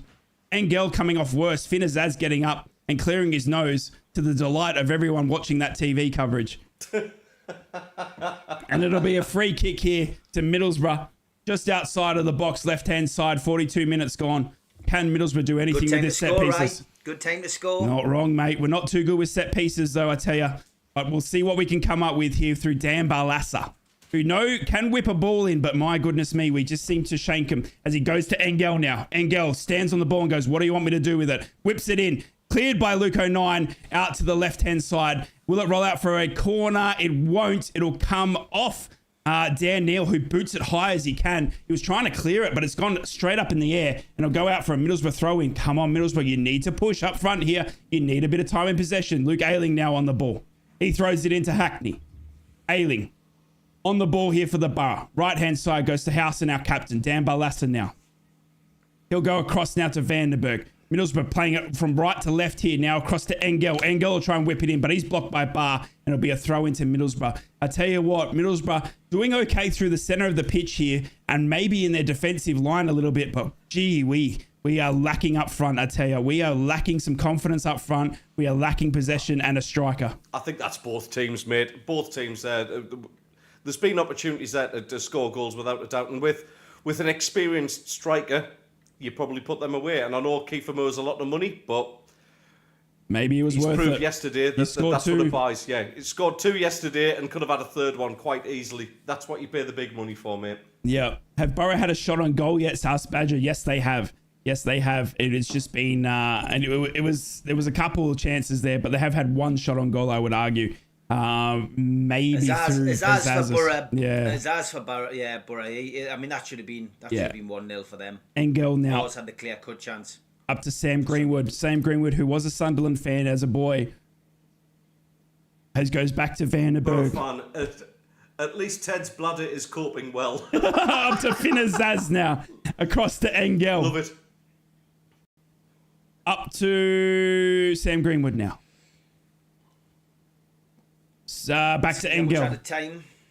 Can't be too much. 44 minutes gone here, almost 45. Here comes the referee. As we look to put the extra time up here, let's see what we've got. It's +1. It's not anything. It's not much, ladies and gentlemen. It'll be 1 minute of added time here for Middlesbrough Sunderland, and Middlesbrough have a free kick here in a dangerous position. Can they whip into the box as Darren England, has a bit of a laugh to himself? I'm glad he's happy because he's been shocking. Right, Middlesbrough play that free quickly, and we pass to absolutely no one. Middlesbrough absolutely shocking in the final third. We cannot find a player in red in that box. My goodness me, we are crying for a Latte Lath or a Josh Coburn, but none of them fit. Nothing we can do there. The lads are playing well when they're getting it up there, but there's just no one there. Patterson takes the ball easily for Sunderland, and this should get us to halftime, you would think, with 10 seconds left of the half. He boots it out wide as Joe Bride's highest and heads it backwards. Middlesbrough now get on the ball through Finn Azaz. Dan Barlaser, who gets it and boots it as hard as he can, looking for the run of Marcus Force. Will he find it? Luke O'Nien's now got a ball to deal with, and he does so very eloquently, does Luke O'Nien, but then he's pushed over again by Sam Greenwood as I throw my pen in disgust. Luke O'Nien has now done that ever so well. I tell you, he had not many options, and Sam Greenwood just bowls him over, and that's half time. That is half time, ladies and gentlemen, boys and girls. Go and have your dinner. Go and have your dinner. I will do. I'm off for my dinner. I'll see you in the second half, guys. No worries, mate. Thank you so much for joining us for that first half. My goodness me. Not too much mint sauce on mine, Steve. Thanks. That was a nervy affair, Teddy boy. We both teams, you would argue, had chances. Obviously, bar for you, Finn Azaz for us, I would argue.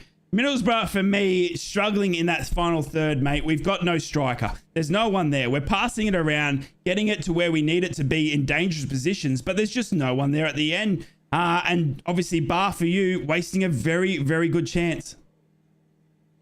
Yeah, I just feel like Barr was wasteful with his opportunity. I mean, he's put one into the side netting. He's also put one straight at the defender, who was the last line of defence as well. And he really, really should have done better with one or both of them. Jack Clark's causing all sorts of problems. I just feel like Burstow, he's almost showing his immaturity and showing that he's a bit too young for this level. Because some of those balls that have been put in from Hume, especially early on, he should be gambling more on them. He should be getting ahead of the central defender and getting your head to them. Equally, though, Middlesbrough being pretty threatening on the attack as well. I think it's very even in terms of chances created. But both, you're absolutely right. Both teams are absolutely lacking a finisher. That's evident now. I mean, if with the two decent strikers on the pitch, the score's four each, at half time. But because of the way we are at this moment in time, it is what it is. A very, very tightly contested game.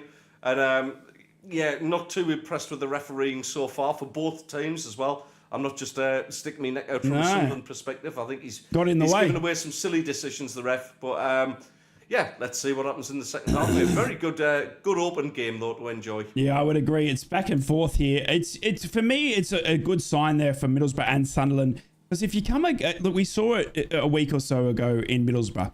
Middlesbrough make mistakes. They're a young team. They're a championship team. They don't have a finisher. You see what a good team in the Premier League does. They finish. They pass it around. They've got players that can put the ball in the back of the net. They don't miss that chances like Bar missed. They don't miss that follow-up like Finazaz does. That's what happens in the Premier League, and that's the difference. And that's what Middlesbrough and Sunderland both need to do, is they need to make those mistakes count. And that's what a good Premier League team will do. Yes. Even if it's one chance, they will capitalise on a mistake and they will put one past you, much like Aston Villa did, and obviously Chelsea past us. You saw at Newcastle v Sunderland as well. Newcastle capitalising on the Pierre-Emerick mistake. It's simple as that. It's just what they do in the Premier League. They capitalise on mistakes. You can see here at championship level, mistakes are often, and it's the good teams that capitalise on them, like your Leicesters, even your Southamptons now, I would argue. But a big second half here. Definitely. I mean, we saw one of your viewers who chipped in earlier on. Basically, it's so evident that a lack of strikers, and it could potentially cost either one of us top six. I know it was a Boro fan who said it's going to cost Boro top six, but it's both of us in that same position. And, I don't want to go into the whole realms of FFP and all that kind of thing, especially on a match day. We don't need it. It's boring, but it's happening. And there's certain clubs like Middlesbrough, like Sunderland, who are trying to adhere to these FFP rules and not spend big. And that's what's costing us and why we're not going in for these well-regarded, experienced strikers. But other teams are. Ipswich are doing it. All right, they got beat yesterday, but, looking at the size of club that Sunderland are and the size of club that Middlesbrough are, we should be competing with them all day long. Absolutely. And over exceeding what they do. Yeah, no, I completely agree. It's interesting to see, obviously, this level of football after coming back from Chelsea 2 legs as well. You can just see in the championship, there is a different level there, isn't there? It's a bit more frantic, I would argue. You got young players that haven't got that, maybe that sort of experience, that old head maybe. And that's what's the difference is between a 5 million player and a 20 million player. You know what I mean? Obviously, you find some diamonds in the rough, like your Hayden Hackneys and your Jack Clarks. Obviously, those are two good players. But when you put together a team of Jack Clarks or a team of Hayden Hackneys in the Premier League, that's what makes it count. And they don't make mistakes there. Well, the good teams don't. There are teams out there that still make mistakes. Don't you worry about that. Well, we got a big second half here. And it's, you saw it in the second leg against Chelsea, mate. Middlesbrough made maybe 5 misplaced passes or small mistakes at the back, and they were roundly punished for it. And that is the difference, like you say, with the Premier League.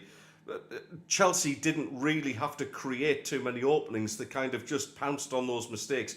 That's the difference, and that's why there's such a big gulf. We were exactly the same against Newcastle. I don't think we threatened enough, but we gifted them 3 goals. And it wasn't in terms of,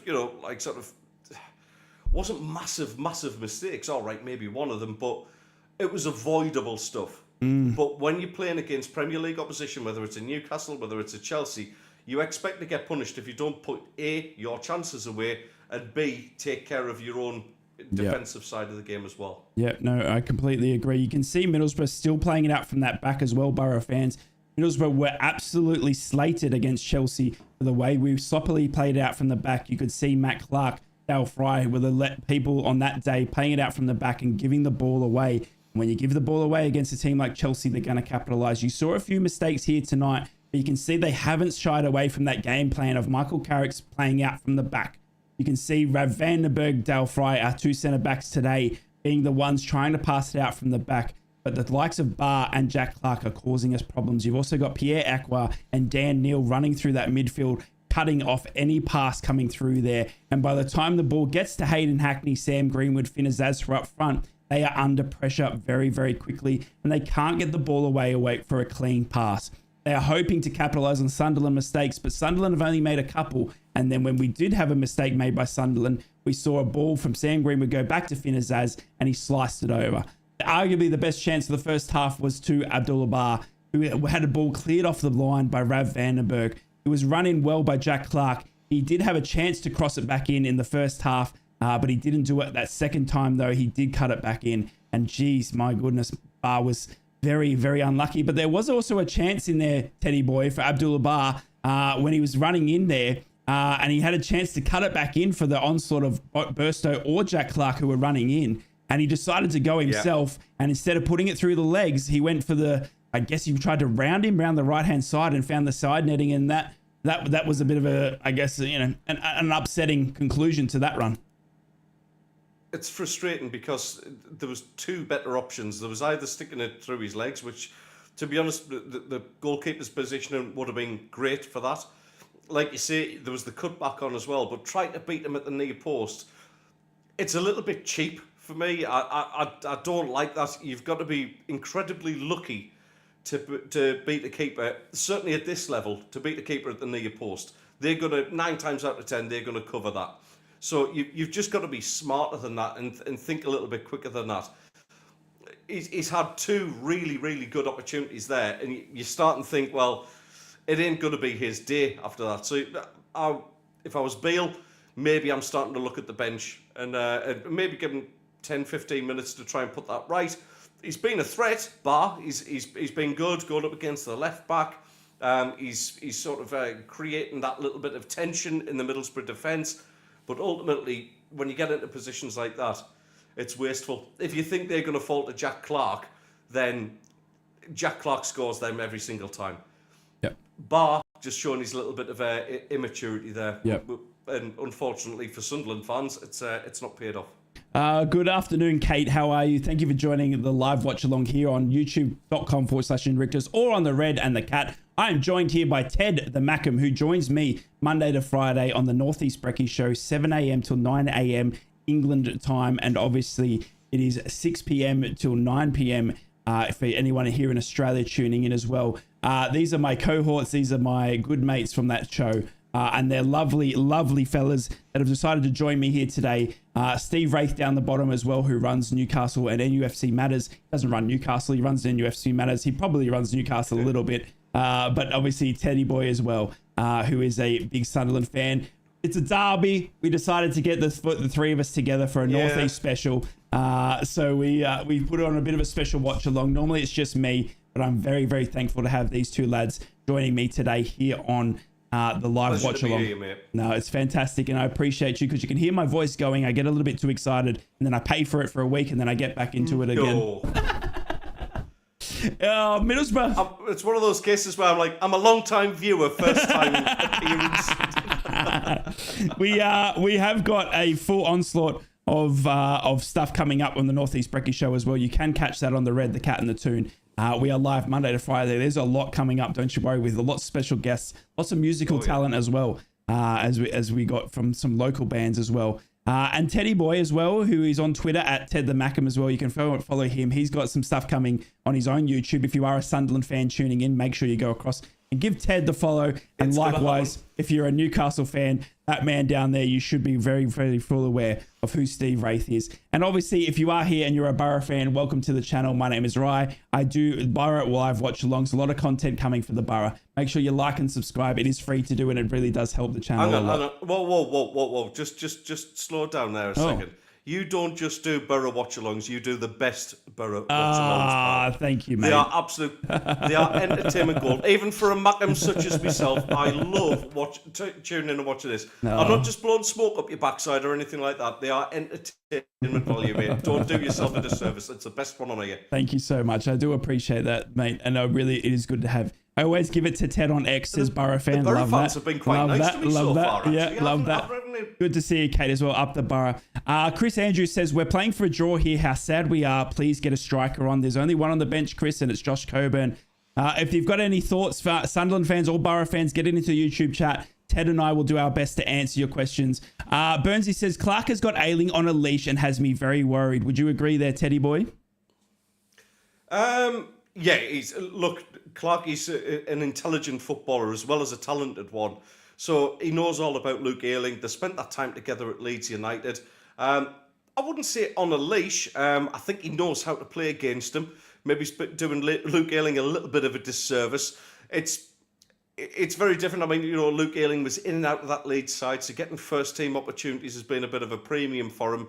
So there's that as well. There's that first-team sharpness, which is a massive, massive difference as well. But yeah, Clark is doing well up against him at this moment in time. I still think they're doing a job on him in the fact that Clark is not finding that ideal sweet spot where he can kind of cut in and get his shot away cleanly. I think Ayling's kind of shown him down the inside. There's a lot of times where Clark has got to the byline before being able to do anything with the ball. And that's credit to Luke Ayling for actually showing him down that path. So I get the sort of the view on it, but Luke Ayling's probably doing a little bit better than what you think with him at this moment in time. So far, we haven't seen Jack Clark being able to cut inside and scoop on into the top corner, which means that Ayling's certainly doing his job so far. Yeah, no, I completely agree. Chris says, love it, Inrictus. Keep up the good work. And he says he's right. It's the best watch along. Thank you, guys. I really do appreciate the kind words. Thank you so much. Brav says, get Gilbert on up top because at least he can finish. Alex Gilbert is on the bench as well. Daniil, good to see you. Absolute what the fact legend from the Northeast Brekkie Show is our man Daniil. He's a secret Boro fan. That's what the B stands for. It's not Baines there, it's Boro. I do believe that. Hi Rye, Ted and Steve. A good first half of football. Sunderland had the best chance there and Azaz should have done better, all to play for. I completely agree with you, Daniil. Azaz did have a good chance and Bard, you're absolutely right. An inch left or right and it's a goal for them. But it's good to see you, Daniil, and thank you as always for tuning into the Northeast Brekkie Show. We love hearing your WhatsApps, as we call it now. No, we're not. We are not calling it that. You can call it that. I'm not. We will be back tomorrow. I believe it's. Have I got time to go to the loo before the second half? You certainly can. Isn't holding up that well. Please go. Run off, mate. Run off. It's lovely. It's lovely to have you. So go and do what you need to do. We haven't got a half time here, ladies and gentlemen. The lads will be back out soon. We'll see. We'll see if there's any changes. We'll see what happens in the second half. Will there be any changes to Sunderland or Middlesbrough here?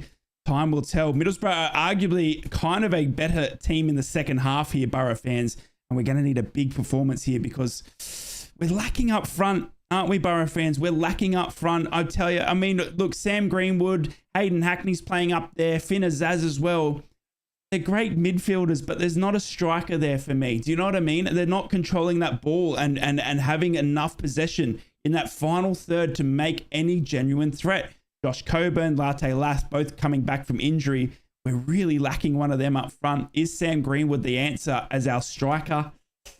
I don't know. I don't know if there's anyone else that could play up front though. You've got Alex Gilbert, like you guys said, he's on the bench. Josh Coburn, I apologize, is on the bench. Sammy Silvera is on the bench as well. Will he make an appearance?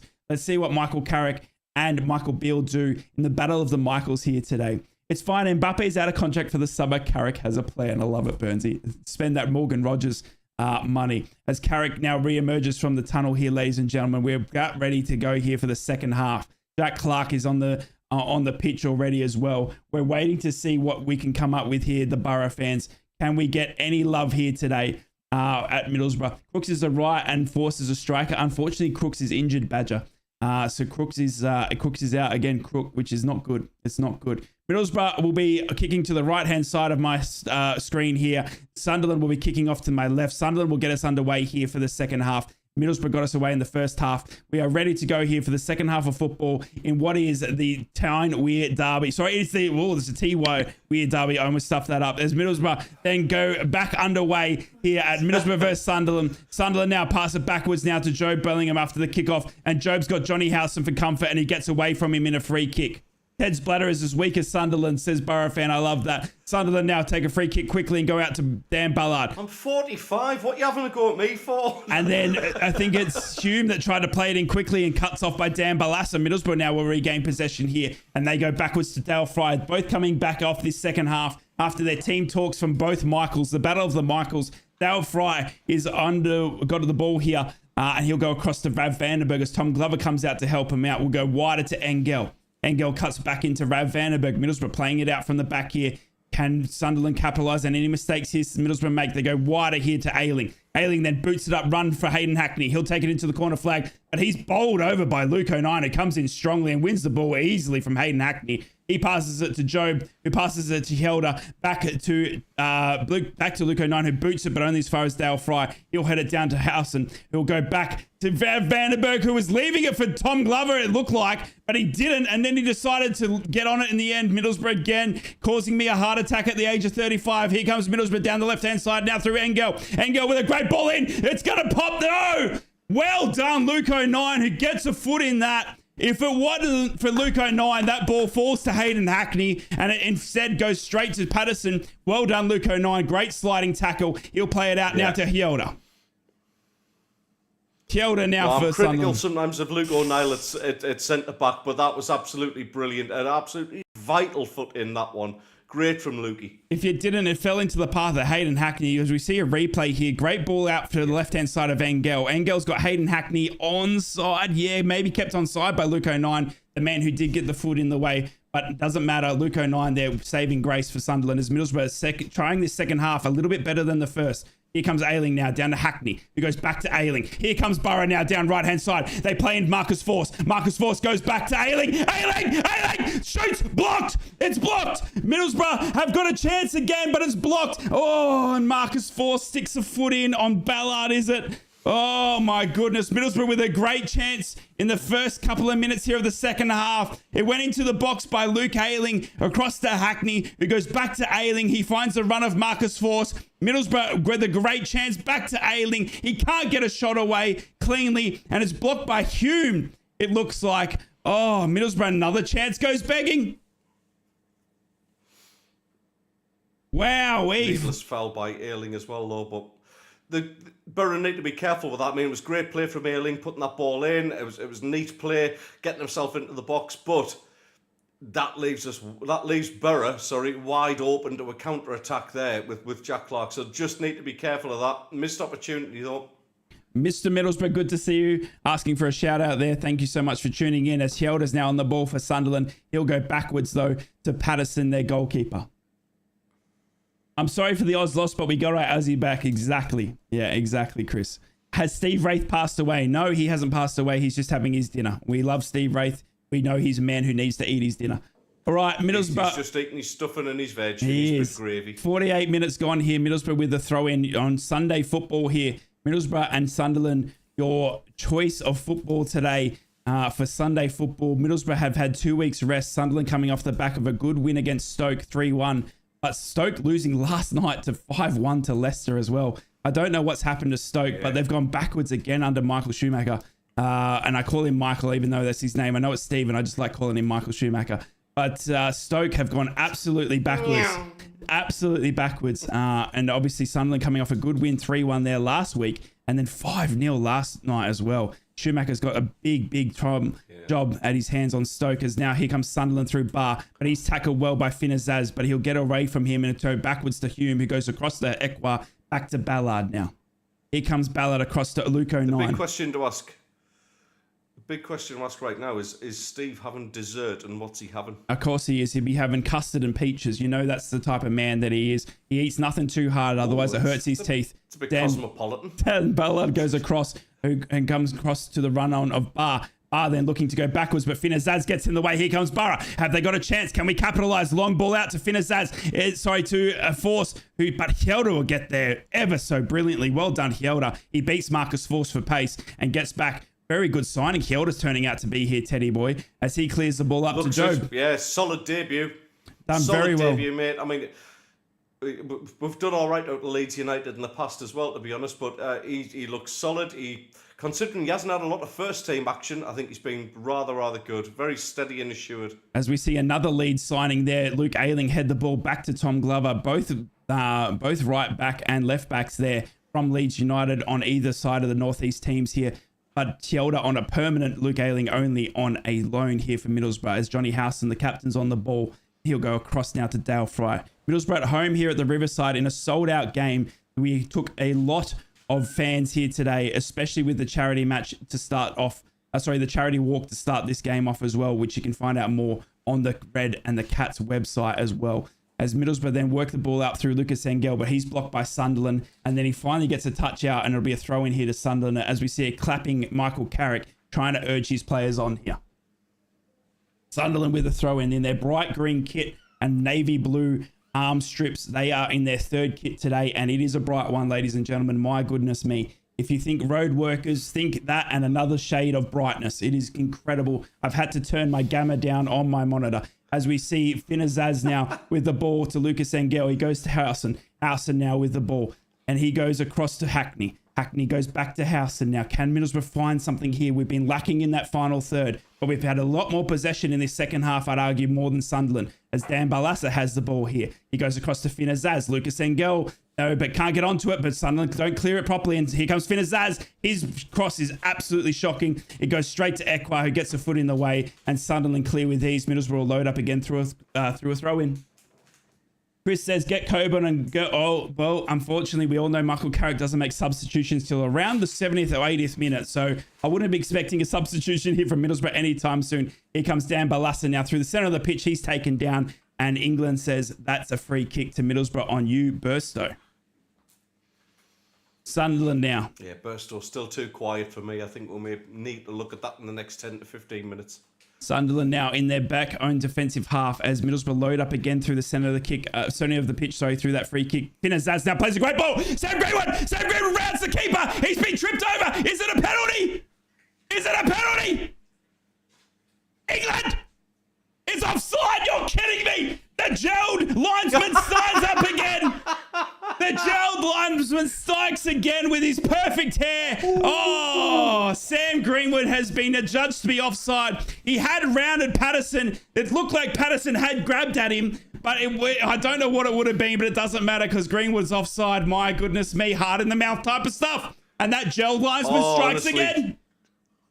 Mr. Brill Cream there on that side. Wow. I'm so thankful for him. It was offside. I mean, It was offside. It is a clear one. It was to be honest. offside. Yeah. To be fair, he's got his flag up nice and early as does. well. No issues there. I don't think it was a foul. I mean, if it would have been interesting. I don't think it was a foul. He had a big decision to make if it was kept his onside. footing well if it was. Here's Luke Ayling now down the right-hand maybe. side. What can Boro do? Back to Hayden Hackney, just outside of the box here for the Boro. Johnny Howson, the captain, back to Luke Ayling. He's going to put it into the box. It comes off one Sunderland, two Sunderlands. Where's it going to land? We don't know. Engel then heads it down to Johnny Howson. Howson now with the ball. Back to Hackney. Hackney to Force. Hackney down to Force. Luke Ayling then shakes shot. Goes on his left. Oh, you can tell that's a player that's been not playing too much football because his left-handed shot has gone wide of the goal. He's put too much Vegemite on that. He never looked confident, did Luke Ayling. The ball's fallen to him finally, and he was the man to take the shot. And it's a typical right-back shot, let me tell you, because it's come off the left foot. It's gone very well wide of Patterson's goal. No threat there to the Sunderland goal. And the winner of that ball is row C, seat 37. Well done there, sir. It wasn't that bad an effort, to be fair. For a fullback, that wasn't bad. On his wrong foot. Not wrong. He has swung back. You'd prefer a winger to be on that one, wouldn't you? Not wrong. As Boro get the ball back again as Patterson just boots it clear. And Middlesbrough having all the possession here, Teddy Boy, in the second half. Sunderland yet to be on the ball at the moment. Living dangerously as Sunderland. Luke Ayling now with the ball. Johnny Howson. As Sunderland try and close down this passing. They go backwards to Dale Fry. And the ball will be a little bit wayward. I can't believe we're making the Mackems look good, says Boro fan. Well, we're not at the moment. It's still 0-0. We'll see what happens. Dale Fry on the ball. He'll go across to Hayden Hackney. Still in the changing rooms, to be honest. Yeah, it's been a slow start here by Sunderland, but Helder gets in the way of Luke Ayling, his former teammate at Leeds United, and here comes Jack Clark now, arguably Sunderland's best player. He's on for a run here. Dan Barlaser gets in the ball, but he gets in only to Burstow. Burstow gives it away cheaply. My goodness me, Burstow. You've got a long way to go, son. As we see a long ball then played up to Sam Greenwood, but it's offside. Again, the well-gelled linesman. Look at that hair, ladies and gentlemen, boys and girls. Take that in. Whoever's done that, whoever's done that, get the name of that barber because he needs promotion, I tell you. As Sam Greenwood is adjudged again to be offside, it kind of looked close. Luke O'Nien possibly kept him on there. The linesman says, nah, and it's a free kick. Sunderland, 55 minutes gone. Too much Vegemite? Sorry, too much Marmite. You might start and see a change in the Sunderland lineup. the giveaway from Burstow there was just weak. Yeah, it's, unfortunately, he's not physical enough. He hasn't imposed himself. I think you need to bring Hemier on and give the Middlesbrough defence just something else to think about. I believe Roosen scored for your under-21s just recently as well. He was playing for them just the other night. I was following Jimmy Coppers on Twitter. Yeah. And Roosen, I think, maybe even got 2 goals, so maybe he's your answer. 2 great finishes. But, 2 absolutely great finishes he got. But Hemier, I think, is somebody who could really, give a little bit of a problem to the Middlesbrough back line. I don't think you're blessed with the greatest amount of height in the squad. No. I think that's fair to say. Yeah. So I think Hemier might be the one just to cause a little bit of an issue for them. We'll see what Michael Beale does versus Michael Carrick, as Sunderland now on the ball for their first part of possession in the second half. 56 minutes gone. What will Sunderland do here with the ball as they pass it up? But Mason Burstow has been quiet. He is a Chelsea youngster, but he's definitely not been on it today, that's for sure. He did score last week against Stoke, but Sunderland have been rotating strikers all season trying to find their right one, and no one's really put their hand up in the first team as of yet. But they do have an emphasis of strikers, as Hayden Hackney is now on the ground here, grabbing his right knee here, and it'll take him a bit gingerly to get up here. Oh my goodness me. What can Boro do here? What can Sunderland do here? As Dan Ballard's trailing lead was the one that caught Hackney there. Ooh, Hackney's going to feel that. I don't think that was intentional, but it looks a nasty one. It does look a nasty one. Hackney probably with a bit of a dead leg there. Surely Boro have some good young strikers in the academy they can bring in. Oh, yeah, we think that, but then we sell them. As Middlesbrough now have... It's about experience, though. Yeah, as Middlesbrough now have the ball down the right-hand side here through Luke Ayling after Hjelde just booted it clear, and Burstow again not being able to get on that to anything. Middlesbrough, seriously... He's run his race. Middlesbrough starting to pass it around at the back line here again. Dangerously, here comes the pressure from Sunderland, but Vandenberg finally gets it out to Luke Ayling. What can Middlesbrough do now? They need some possession in this final third. A great ball up to Marcus Force, but Luke O'Nine's going to get there every day of the week. Marcus Force isn't that quick. And here comes Patterson, who's under pressure. Oh my goodness me! Sunderland have almost made a meal of that, but it looks like Patterson has gotten it clear. It does look like it'll come off Marcus Force in the end. As we see a replay, Patterson went to turn away and then found himself into Marcus Force, and he treacly boots it at Marcus Force, and it goes out for another goal kick. Well done, Patterson, but they got away with one there, Teddy boy. Yeah, that's the one criticism I have of Patterson. He's a very, very good young keeper. A great shot stopper. He collects cross as well, but the footwork sometimes is a little bit sus. That should have been out onto his right wing. Whether it goes for a throw-in or not, doesn't matter. Just get rid of it. That showed a lack of awareness there, and very, very worrying. He needs to cut that out of his game. Middlesbrough now with possession through Dale Fry. Dale Fry have the ball. He'll go up to Hackney. Middlesbrough honestly have had all the possession in the second half. Sunderland have had probably one little breakaway with Jack Clark, but it didn't really end in anything thanks to Burstow. Middlesbrough with all the ball here in the second half. Can they capitalise on it though? They need to start pushing this Sunderland goal, because for all the possession, it doesn't matter if you don't have any chances, as Tom Glover boots the ball and Hjelde rises over Luke Ayling, his former teammate. And it's a Middlesbrough throw-in as we see Roberts for the first time on the bench there. It doesn't look like he's going to be coming on at all. He is in a full tracksuit, is Patrick Roberts, but he is on the bench there, which is a good sign for Sunderland as they are looking to push on for the rest of the season. They have Patrick Roberts as here comes Middlesbrough now down the left-hand side. Also Finazaz. He's got options. Oh my goodness. And the only person that went for it was Hjelde. Hjelde again saving grace for Sunderland as Sam Greenwood gets in the way here. And it's a free kick to Middlesbrough here, as it looks like it's a free kick on Sam Greenwood. But I tell you what, there was 2 or 3 Middlesbrough players waiting to take that shot. And the only person that went for it was Hjelde as he picks the gap. And then it falls out to Sam Greenwood. Great defending. And it looks like Dan Neal has grabbed at Sam Greenwood. Not sure what he's seen there, but it's a Middlesbrough free kick here. 59 minutes gone in a dangerous position. It looks like Dan Ballas will be taking this. Fantastic interception there from Hjelde. For me, man of the match for Sunderland. Mate, he's been absolutely everywhere. He's shown great touches, great awareness. Brilliant performance so far, but Dan Neal, silly free kick to give away there. Needless. He had Hayden Hackney and Luke Ayling there waiting to kick that ball into, at Patterson. And unfortunately for Boro, Hjelde has just slid in there. As Ekwa and Ayling have a cheeky cuddle. Oh, look at these two cuties. Look at them. They look like Ted and Rye on a Friday night, those two. Look at them having a bit of a cuddle, a bit of a laugh. as they symbolise the friendship that Ted and I have. And here we go. Free kick here from Bam Balassa. Oh, the ref's now saying, look at those two over there. See how cute they are? That's what I want from you, 09 and Fry. I want you to cuddle and make up. All right, get out of it. And the ref will now go back to Balassa, who will take this free kick. As we see Ailing and Ekwa still having a cuddle, still holding hands. What can Middlesbrough do here? Great ball to Hackney. Hackney back to Greenwood. Something done in training there for us. It's a goal! It's a goal! The Boro have scored! The Boro have scored! Marcus Force has put the Boro 1-0. Oh my God! Marcus Force has scored for the Boro. Boro 1-0 up. Get in, Marcus Force. Hey! Come on, Boro.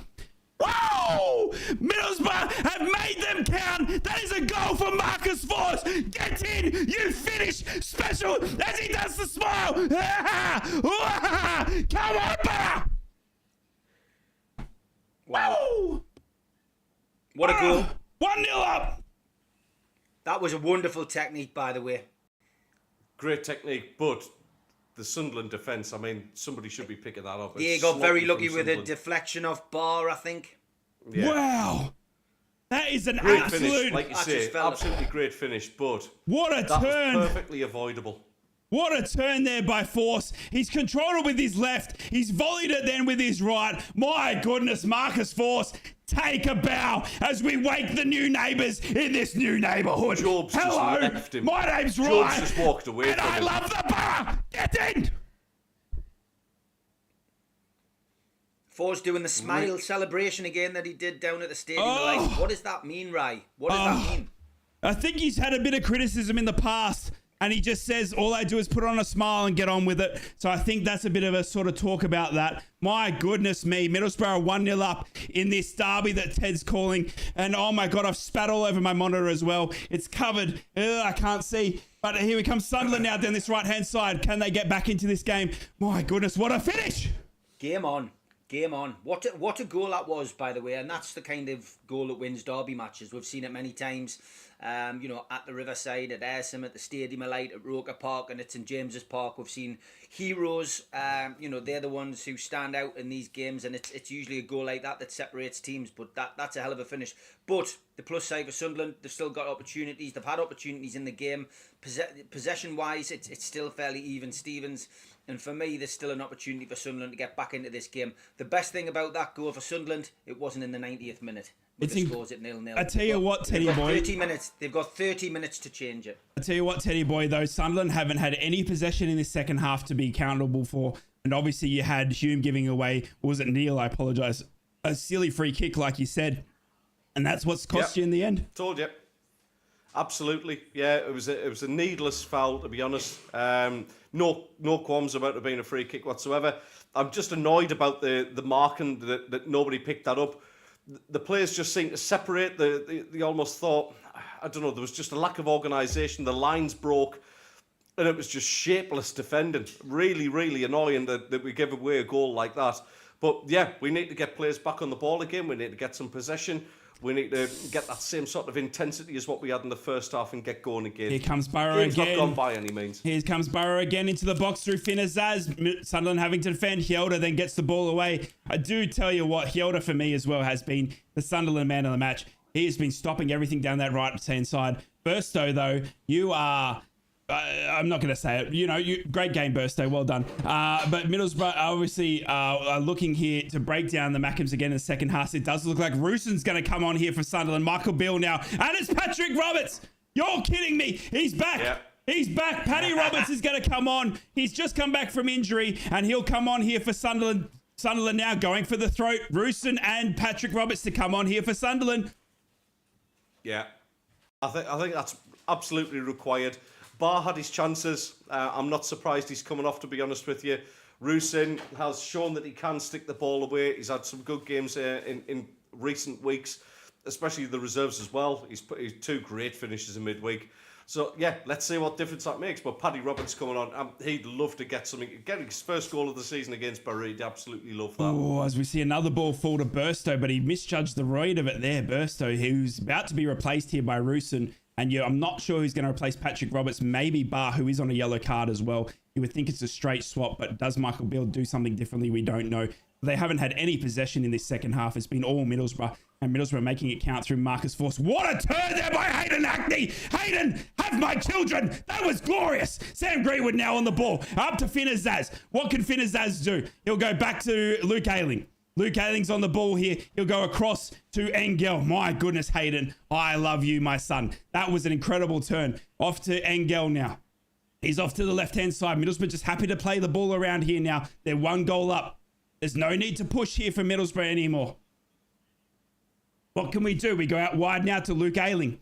Luke Ayling now on the ball. He'll go up to the man who scored that goal, Marcus Force, but his touch is too heavy, and he'll go back to Jack Clark. Jack Clark now clear it for Sunderland. He'll go to Ekwa. Ekwa, who goes backwards now to Dan Ballard. Got subs warming up for Boro there, right? What does Michael Carrick do here? Does he settle for the 1-0 or does he actually push on? Michael Carrick never makes a sub until around the 79th minute, mate. He does just not do it. I don't know what it is, but it's something he's picked up from Man United. He just doesn't make a sub till very late. As we see another ball in. Is it 3-1? Oh, you're kidding me!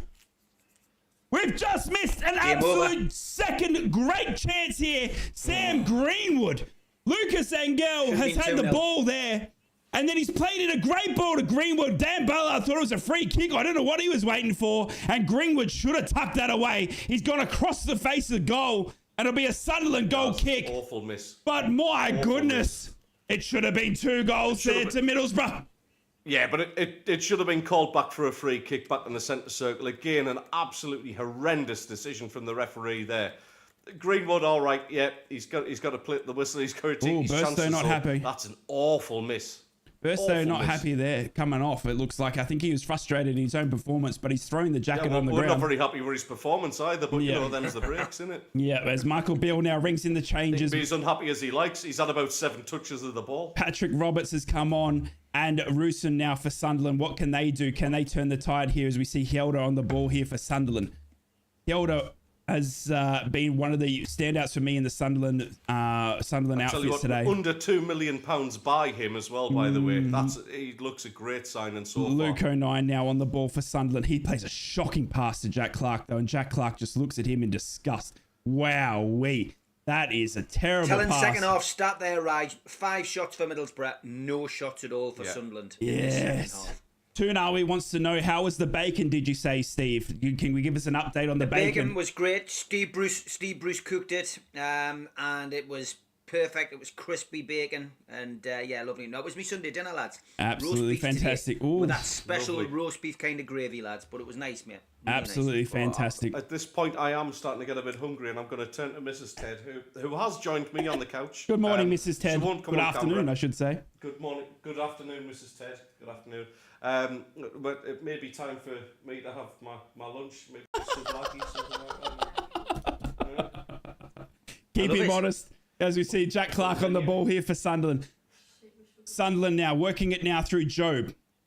Job goes across. Well, it's a ball and a half there from Neil, but it goes to no one who's willing to run onto it. Sunderland just all at sea here as Roosen does very well against Luke Ayling and then pushes him over, but Luke Ayling then gets up and gets a free kick for his efforts. Sunderland, though, great ball in, and Luke Ayling having a smile. I love you, Lukey. Oh, give me some of that man bun. Look at the smile on that face. Get in, Lukey. That's what you want to see. Woo! Love that from my Lukey boy. Wowee. Big smile revs up the crowd as the stats read like this. How was he giving him a free kick for that? It's a pound coin. Oh, someone's thrown a coin. It's being thrown at him. Someone's thrown a pound. Rumours of it being a takeover bid. Rumours of it being a takeover bid for Middlesbrough or Sunderland. It's hit Roosen. It's hit Roosen's lip, and he's got claret coming as well. It's a coin that's been thrown from the Middlesbrough fans, and it's hit Roosen on the mouth. That's disgusting if that's true. That's absolutely bang out of order. Oh, no, it's his elbow. Naughty. No, it's his elbow. It's his elbow. It looks like Ayling's elbow has caught Roosen in the mouth. But there was a pound there. I'm a bit confused. Somebody's thrown a pound coin on the pitch, yeah. I don't know if it's the pound coin that's hit Roosen or if it was Ayling's elbow, but there is a bit of clarity. It is the elbow. It is the elbow. There you go. Definitely twice. There you go. You don't throw stuff on the pitch. Right, how's the free kick award? How's the free kick awarded against Sunderland there? His elbows are all over the place. 70 minutes gone here. Middlesbrough 1, Sunderland 0. The ball falls to Tom Glover. As we see the stats here reading 55% possession to Middlesbrough, 45% to Sunderland, 12 shots from Middlesbrough to Sunderland's 9, 2 shots on target for Sunderland's 4, 5 corners to Sunderland to Middlesbrough's 1, and 12 fouls committed by Middlesbrough to Sunderland's 8. Middlesbrough now on the ball. A big here. shout out to What the Fact genius Dunnell. Yeah, we did. Yes, I see Daniel's in there. Yeah, we did. Sunderland will buy a new player with that quid, says Bopper. Good one. I like that one. That was a good one. I like that. That made me giggle. We know. You can get a Boro lass for half an hour for a quid. Right, Luke Ayling on the ball here. Mute. He'll throw it in. Luke Ayling then tries to play it around Jack Clark. It comes off Jack Clark. Throw in as Michael Carrick looking as majestic as ever with that beard. My goodness, Michael, tell everyone your secrets because I want to know them. As Michael Carrick now looking on, not looking to make any changes is Michael Carrick at the moment, by the way. He doesn't make until like the 80th minute. We know that, Borough fans. Luke Ayling now on the ball. Can we do anything? We've had an update on that coin, Rye. It's actually a coin from Radio Dad's pocket. It's a Roman coin. That was the last time he went. As we see Steve Gibson, the owner and absolute genius that is Steve Gibson, the massive owner of Middlesbrough Football Club. Absolute legend is Steve Gibson. He loves this town. He loves this club. He's done everything. Neil Bassor next to him as well, the chief executive. Wowee, Steve. He'll be liking what he sees today in this Sunderland, be it Middlesbrough outfit. No striker signing for Middlesbrough at the moment, but he's definitely not dyeing his hair though. He's definitely not doing that. No, he wouldn't be. No, that's definitely not negative. Any kind of syrup. Negative. He's definitely not been on holiday in Turkey. No, he has not at all. Steve Gibson is just a man who lives through Middlesbrough's fine good looks as he plays a great ball out here. Luke Ayling. Who's that in the rather German-looking coat next to him? That's Neil Bassor. That is Neil Bassor. I think he's like the chief executive for the FA, but also for us. Is the head of the secret police for Middlesbrough? I can't reveal. I can't say anything. Can't say anything. I have to leave that one alone. MI7. As we see a great ball goes out to set Graham Greenwood, but the ball is ran over. Luke Ayling is having the biggest, most fantastic game of his life. He's having a laugh. I've not seen a man so happy to be on a football pitch. Luke Ayling, get that smile off your face, son. It is fantastic. I love you. Player. What a man bun. What a smile. Absolutely incredible. Lucas Engel now with the ball. Dear me. Is that what the world's come to 73 minutes here. Lucas Engel throws it to Finn Azaz. Looks like he sells horses in North Yorkshire. Lucas Engel. Great little run here. Back to Barlasso. Throws to Finn Azaz. Back to Engel. What can Boro do here? Great little build up. Johnny Howson looking for someone. He got Engel on the left. Engel then plays it up to Hackney, but he's tackled well. Ball still falls to Hackney, and he's tripped over by Roberts. It is a free kick here to Middlesbrough in a dangerous position. And Patrick Roberts comes over and picks up the ball and says, nah, that's disgraceful. And that's exactly how I think Patrick Roberts sounds as he stands in the way of Balassa taking the free kick any quickly. 73 minutes gone here. Middlesbrough 1, Sunderland 0. Patrick Roberts sounds like a strangulated Aussie. Wow. How dare you? All right, Bam Balassa now on the ball here. What can he do? Patrick Roberts giving away another dangerous free kick. This is how Middlesbrough got their first goal. Into the box here by Middlesbrough. Oh my goodness!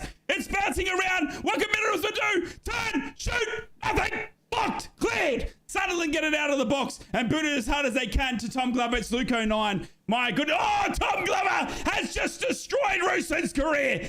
Tom Glover has just turned Rooson on the IM7 and said, turn around, mate. The taxi's not coming this way. Wowee. Great clear there by Tom Glover. Free kick here to Middlesbrough. You'd think 74 minutes gone. Oh, my goodness. Oh, as we see arms around Dale Fry. Luke 09. VAR plays that every day of the week. Luke 09 has put a saddle on Dale Fry and said, I'm going to ride you like a cowboy. And the ref said, you know what? I haven't seen anything. Play on. It was needless from Sam Greenwood. Come on, let's be honest. Woo. Oh, that one. Oh, I've just seen that. Yes, I've just seen that one back. That's six of one, half a dozen of the other. That Sam Greenwood into the book for that tackle on Dan Ballard. That's his yellow card. That's one game.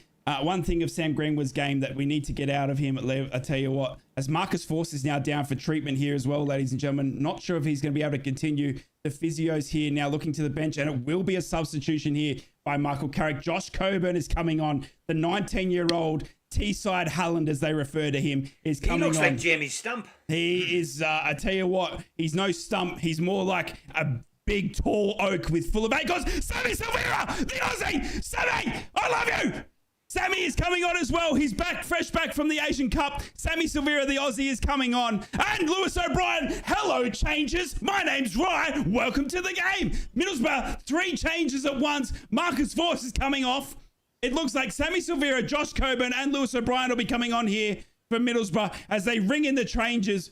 Marcus Force will come off here. Sammy Silvera, the Aussie, number 18, is coming on. He is an absolute Australian dynamite. Get him on. Get the kangaroo on. Marcus Force, good shift, good turn and goal, mate. What a finish that was by you. Sammy Silvera, the Aussie, is on. He's back from the Asian Cup. He caught the red eye out of Asian Cup, and he's back now on that pitch. Josh Coburn about to come on here for Boro as well. Here comes the changes. Engel looks like he's coming off, is he? Sam Greenwood as well. Josh Coburn is coming on. It is Sam Greenwood who will replace. Sorry, Josh Coburn will be replaced. Coburn looks the same. Coburn looks like a mascot. Hey, he is a mascot. And it's Bam Balassa. I apologize for Lewis O'Brien. So Engel was just running over for a drink. So Lewis O'Brien is on. Josh Coburn is on. Sammy Silvera is on. Marcus Force has come off. Sam Greenwood has come off. And Dan Balassa have come off, all for the Borough. As Borough ring in 3 changes. This is a whole new looking all outfit now. All on 77 minutes, right? That's all what he does. 77 minutes. That's the. I tell you what, mate. It's Carrick's. Good call, mate. It's Carrick's thing. That's all he does. 77th minute is when he changes them. All right, it's all crazy. I told you. It's when he changes them. As Sunderland get us back underway here, they go back to Patterson across I'm the actually Luco 9. wondering when we're going to start with the second half. To be honest with you, we've shown nothing. You were more dominant in that half. first half. I tell you what, you were very much Definitely. more dominant. As we see Sam Greenwood. But it's about putting chances away, mate, and we didn't. As Sam Greenwood and Jonathan Woodgate have a bit of a laugh over something that has been said to him or something like that. Not too sure. But anyway, let's get back to the football here. As a great ball comes up to Josh Coburn, but he's adjudged again by that well-gelled linesman that he is offside. And it'll be a free kick here to Sunderland as the well-gelled linesman thinks about what he's going to have a drink at the party later on because he's well-dressed for it. Don't you worry about that. Here's Patrick Roberts on the ball back from injury as he goes up to Rooson, who's bowled over, and then Patrick Roberts gets back on the ball. Here comes Sunderland. This is probably one of their best build-ups over the game. Oh, that's a shocking pass by Helder. Helder looking back for Dan Neal. He goes past him to Luco 9.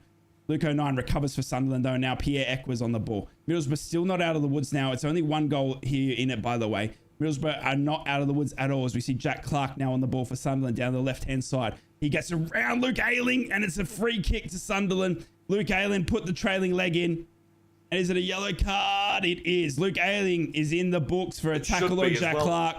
It is a trailing leg. Jack Clark got round Luke Ayling there with ease. The horse seller finally gets a yellow card. Luke Ayling then, yeah, that's a bad tackle by Luke Ayling. He's chopped the legs and I think he said, what the fridge to the referee, just asking about the fridge update, what type of fridge he's got. That's how I'm not a bad lip reader. And that's exactly what he said as Jack Clark now stands over the ball here, looking to whip it in for Sunderland. I think he was trying to sell the referee some Lucky Heather. Yeah. Jack Clark standing over this one here.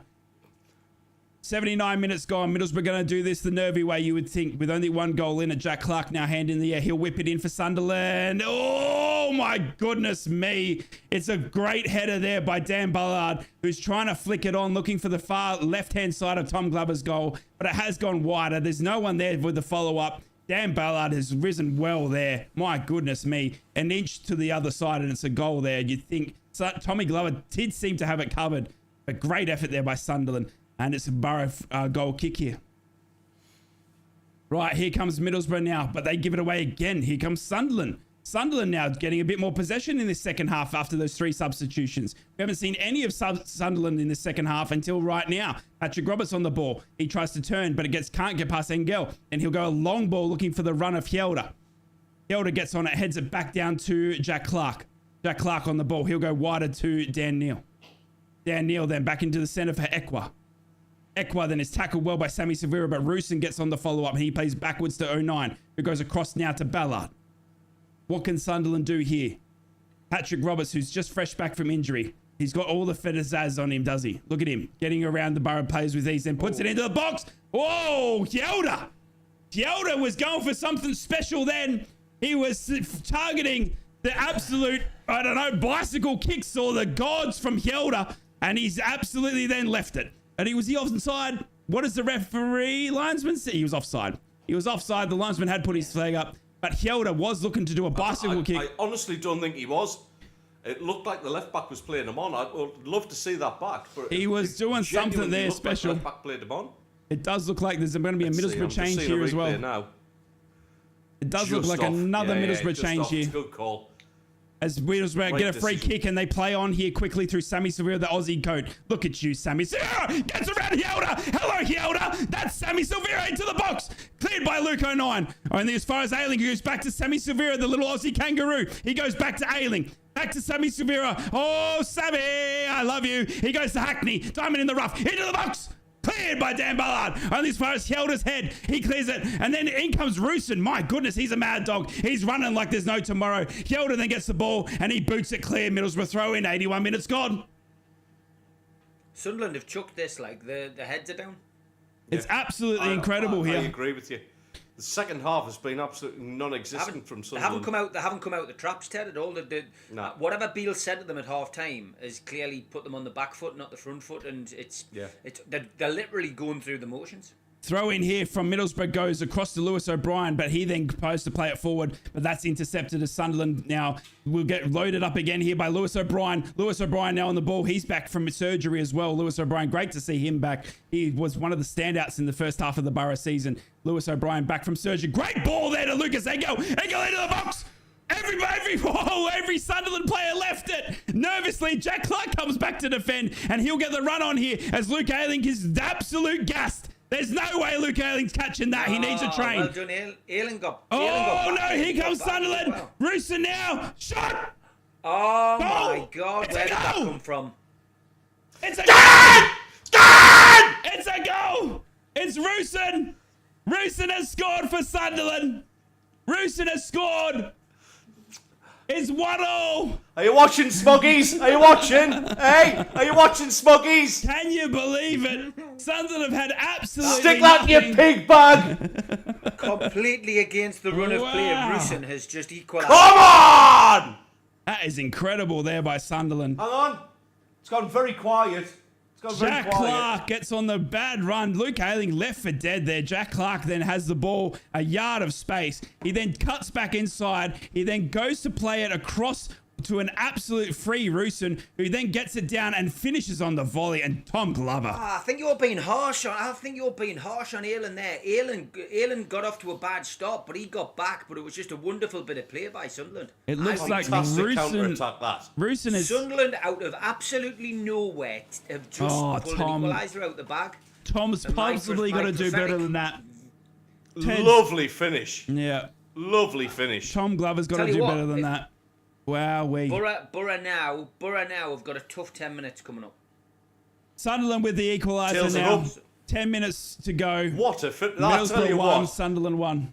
Let's have it right. That is a great finish at the knee post. It's a great shot. It's a great shot. And I tell you what, Burstow, you must be looking in absolute horror, mate, because Roosin deserves to be on that pitch. He's lost his place now. Luke Thomas onto the pitch now for Engel as well, by the way. Luke Thomas, our new left-back signing. He's on the pitch. Engel is now off as Sunderland load up again here through Helder. To Jack Clark, hit back to Helder. Tell you what, that Helder-Clark signing proving a little bit scary for the Burrows. Finazaz now on the ball as he runs up. Ball goes then to Sunderland, who get back on it very well. And here comes Sunderland now through Jack Clark again. There's Liam's getting in touch with us already. Tell Ted to shut up. Does he realise we smacked them 4-0? Jack Clark's got it in the box scarily for Sunderland. Job shoots, blocked by Boro.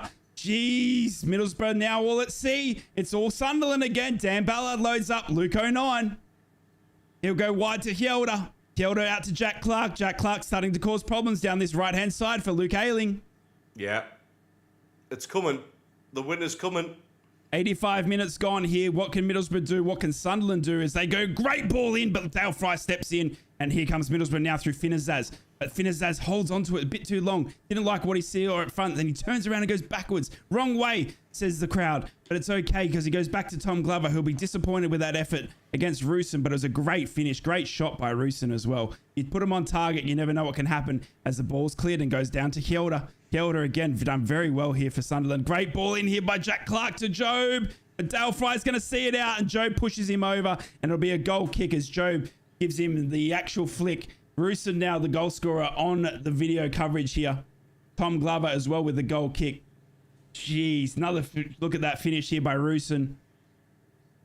It's just bounced. Would Engel done better with that? I don't know. It's just dipped at the wrong time for Tom Glover, you would think. But wow, I mean, you put it on target, far right left-hand side. Tom Glover's outreached.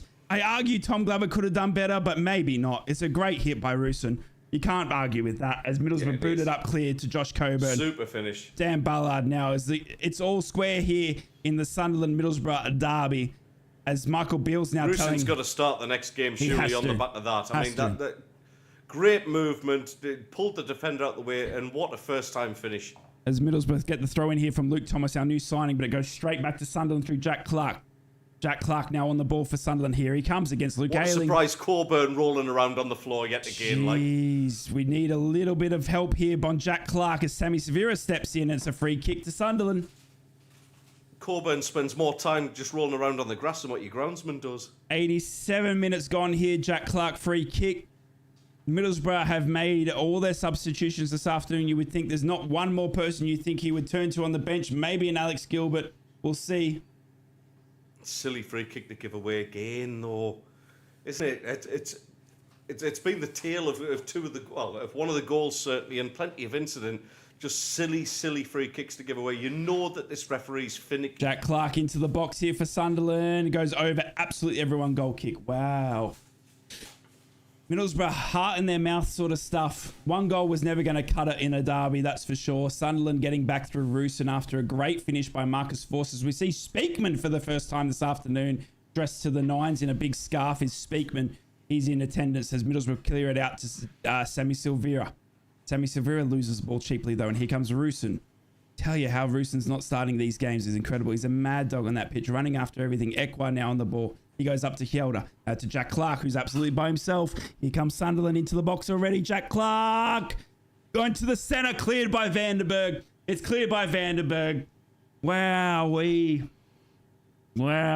Cleared by Vandenberg. Jack Clark. Like it's took like 25 minutes of the second half for them to wake up. Jack Clark has got a ball in there by Roosen, who gets his head to it, but it falls agonizingly nowhere near the goal. And a big clear to Josh Coburn, who's on the ball here now for Middlesbrough. He plays it to Hayden Hackney. What can Hackney do? Back to Coburn now. Oh, Coburn's too slow on the ball. Coburn's way too slow on the ball, and Sunderland capitalizes. Johnny Howson intercepts and gets the ball. It's a free kick, Sunderland. It's a bad tackle by Johnny Howson, apparently. It's a free kick, Sunderland. Halfway line here. 88 minutes gone. Not sure how much extra time will be here. You wouldn't think much. There hasn't been too many injuries or stoppages of play, I would think, Teddy Boy. Not expecting too much extra time. I wouldn't have thought so. Oh, yeah, that was. I've just seen that back. That is a bit of a naughty tackle. Right, Sunderland now going out wide here. Trying to find that run of Job, but they can't find him. And then Lewis O'Brien gets on the ball here as Job comes back in to help and gets the ball back for Sunderland. Well done, Job, who go into a second effort. He'll get it out to Jack Clark, who's Jack Clark versus Ayling. Jack Clark steps inside, finds the ball of Job. Job's done very well here. He's a tall man, is Job, and he'll play it backwards now to Kjelder. Kjelder on the ball, across to Ekwa. Can Sunderland find a second winner here? Good. Great, Jack Clark Good on the point ball. from Toonami on the comments there. Oh no, Sunderland! Shouldn't have Sunderland almost in for a second here as Jack Clark plays it in across goal, and it looked like it was going to be left alone, but Luke Thomas, our new signing, just clears it. Middlesbrough all at sea here. He's onside. He's well onside. Don't even worry about that. Rav Vandenberg kept him onside, and Luke Thomas Yeah, he is. He's very, very lucky. He almost scored an own goal then. Jesus. Yeah. He looks like the coolest man in the whole stadium, but I'm sure 90 he's absolutely minutes gone. bricking it at the 6 same minutes time. of extra time. It's 6 minutes of extra time. I don't know where he's pulled that from, but anyway, it's 6 minutes of extra time here. And Middlesbrough looks like they'll have to survive this onslaught again. Must have been on his bed builder. Sunderland, Allegedly. Where's the button? as Middlesbrough now. Ryan Sunley, who let the muck him on. Yeah, well, your Boro mate did. So Oh, he deal comes. with it, mate. I mean, Sunderland cleared by Vandenberg. Jack Clark now back into the box for Roosen, but he was falling over. Can he get to? He did. Well done, Roosen. My goodness. How is this kid not starting? As he goes back to Jack Clark. Jack Clark now back to the center of the pitch. He goes across now to all the way back out to Patrick Roberts, who is on the opposite side of the pitch. Can Middlesbrough do anything here? Because it's been all Sunderland this last 20 minutes. Patrick Roberts turns Luke Thomas with ease. Patrick Roberts close, not cleared by Finazaz. Only as far as Ekwa, though. He's back on the ball. He's got Jack Clark, who's all by himself. Offside. Offside. Middlesbrough free kick. good build-up play. Sammy Silvera now for the Aussie down the right-hand side, and he's pulled down by Pierre Ekwa. Free kick Middlesbrough here just in front of the halfway line. It's a yellow card for Ekwa. As Ryan says, haha, I love you really, Ted. You won't win next week. Right, Middlesbrough now with a free kick just in front of the halfway line. Who have you got next week? I don't even know. I haven't even looked at it yet. I'm concentrating today's game. No, wrong. Pierre Ekwa with a yellow card. A minute 30 gone here. Can Middlesbrough make this free kick count? It'll be Lewis O'Brien by the looks of it. I'm 10 seconds behind you now. They got Plymouth next week. Thank you, Ryan. All right. Who? Lewis O'Brien now goes it to Luke Ayling. Luke Ayling on the ball. Plays it back to Lewis O'Brien. He's got a yard of space as Lewis O'Brien shoots. Nowhere near it. Nowhere near it. Lewis O'Brien has put way too much Vegemite on his shot, and it'll end in row J, seat 23. You are the winner of that football. My goodness, a long shot from Lewis O'Brien kills the build-up for Middlesbrough there. And it's 2 minutes gone of extra time here. Can Middlesbrough find anything after leading for most of this game now? I think that's raw K. Okay, is it? There you go. Thank you. As Pierre Ekwa gets on the ball here and pushes it up to Roosen. Roosen has been absolutely destroying Middlesbrough's defense here. And he does it again. Gets the ball into the box here. But Tom Glover comes out to save. Tell you what, Burstow, you have lost your place, mate. Tom Glover then boots it as far as he can out to the far left-hand side, and it'll roll straight out for a Sunderland throw-in. Tell you what, Ted, I'm a Boro through and Kate's through. cooking dinner. But Roosen Kate's is... cooking dinner and watching the stream. The big question in this game now is what meat is Kate putting on the dinner? Is it lamb? Is it beef? Is it chicken? What are we doing, Kate? Give us more details. Don't be unprofessional. Kate, Tell us what's on the dinner. We need to know what's for dinner. We're all hungry here as we see Middlesbrough now mucking around with it in the middle of the pitch, and they give it away now to Hume. Hume then boots it up as hard as he can. Sky's man of the match, Jack Clark, lads. Do you agree with that? Ooh, no. Yeah, no. No, I honestly don't. No. I think Hjelda's been absolutely fantastic. Yeah, I would say Hjelda. Maybe Hackney. I don't know. I don't think Middlesbrough... Hackney's been great. I really enjoy watching Hayden Hackney as a footballer. I do. I mean, Jack Clark's been good in spurts, but I don't think he's done too much. Roosen's been fantastic since he come on mine as well. I've got to give him a credit. How Roosen's not starting for your team? I give credit to Aylan today. I think Aylan's had a decent game. I would agree with Hackney. Clark's probably been Sunderland's most productive as usual. Here comes Patrick Roberts. Well, stopped by Luke Thomas. I think Ayling definitely sold more piebald horses than anyone else on the pitch today, without a doubt. Here comes Ayling now down the right-hand side now. What can Middlesbrough do? They've got 2 minutes left. Great ball in, Josh Coburn! Josh Coburn heads it well clear of the Sunderland goal.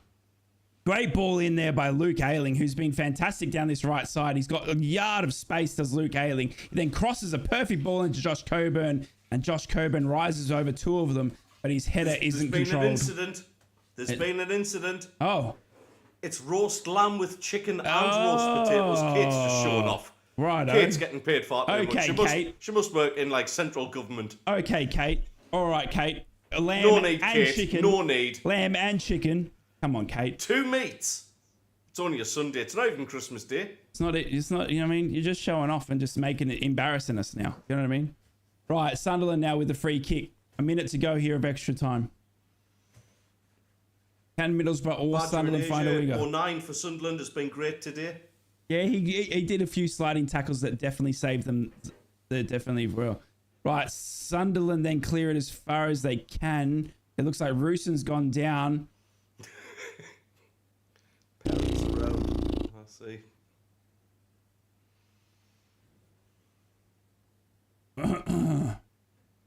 Right, Middlesbrough now will have a throw. It's a drop ball. Not sure what's happened here. The ref's going over for a talking to Helder. Because Helder needs some treatment, maybe? Or is it just a talking to? No, he's just checking he's okay. Not sure what's happened here. There's a hold up in here. Oh, not What wrong. a good debut from Not Helder. bloody I've wrong. been very impressed with him. His position and play, very cool under pressure as well. Not at fault for the goal. No. You would Cracking for me. think I that definitely deserved man of the match more than what Jack Clark did. Middlesbrough now with the ball, and this might be the last play of the game if they can get anywhere near the Sunderland goal. They try to find the run of Josh Coburn, but Dan Ballard will get there easily. But Josh Coburn, mind you, punches over Dan Ballard, and it'll be Dan Ballard on the ground here, making sure. So he's hurt his shoulder. Josh Coburn's left him in his wake. No card for Josh Coburn, but Dan Ballard is in a heap on the ground here. I'm not sure if he's hurt his shoulder here or not. He's grabbing his left shoulder here as Dan Ballard. I think that's popped. As we see the treatment here, Josh Coburn, Dan Ballard. Dan Ballard's kind of... Oh, he fell heavy on that shoulder. Coburn's a dirty player. Wowee. He really is. Wowee. If he's not rolling the floor, he's pushing people around, man. It's ridiculous. It does look like Dan Ballard's shoulder... He's a talented kid, Coburn. I rate him as a player. If he concentrates on the actual playing side of the game rather than either the theatrics or bundling players over, he's all over him there. It does look like his shoulder's popped out here by the He's looks got a of kick it. on him as well. He's got a kick on him as he's gone down. Absolute coward. It does look... Yeah, that's out. Oh, I know my shoulder pains, mate, and that is incredible. Jesus. That is Yeah, painful. That's out. That's a dislocated shoulder there for Dan Ballard. That's That's Liam still have bragging rights. Really? You're bragging over that? You're bragging over beating 10 men and then a 1-1 draw? Aye, fair play to you, mate. Aye, great. Dan Ballard's now got his shoulder dislocated here. Verifying it's the dark arts, Ted. Yeah. Thing is, you can't get away with them anymore. It will be the full-time whistle, you would think, once Patterson takes this goal, unless he puts on any extra time here for Dan Ballard. But it's a scary injury. It is look like it's a substitution here for Sunderland. I tell you what, though, Ted, you could do without that injury to Dan Ballard, though. Yeah, they're putting it in a sling. Yeah, Jeez. And that's it. Full time. Full time, ladies and gentlemen. Full time. It ends all square here at the Riverside. It's 1 apiece. Middlesbrough 1 with a goal from Marcus Force and a goal from Nazari Roosen ties it up for Sunderland. And it's a goal apiece here for a cagey affair. Middlesbrough with all the work in the second half, you would think, and then Sunderland make a few changes and Roosen comes on like a mad dog and scores a fantastic volley. And it'll end 1-1. Middlesbrough have not done the double over Sunderland this season. They win the first one at the Stadium of Light and they draw the second at Middlesbrough. And it'll be all square here, all even. Fair result there, Teddy boy. Fair result. I mean, you know, when it comes to 11 versus 11, it's a very evenly matched couple of squads. I mean, you can claim the win over 10 men all you like earlier on in the season. It is what it is. 11 versus 11, very, very difficult to split the sides. I think we were actually the better team in the first half, and took us a long time to get going in the second half. But yeah, can't complain about the game itself. I thought we would have offered a little bit more, but yeah, all being said, mate, a very entertaining derby. I'm going to say the word. I hate saying it, but there you go. Yeah, fair result all round. Excellent. Guys, thank you so much. I really appreciate it. If you are leaving now from the YouTube, I really do appreciate it. You did. Thank you if you are leaving for a like, and make sure you consider liking and subscribe. We're going to hang around and just chat a little bit more as we wind things up here, and we'll do a little bit more promo for the Northeast Brekkie Show. But if you do have to dip, I appreciate you for hanging out. Make sure, as Ed, considering liking, subscribe, checking out Ted the Mackham and Steve Wraith or NUFC Matters on YouTube as well before you do leave would be fantastic.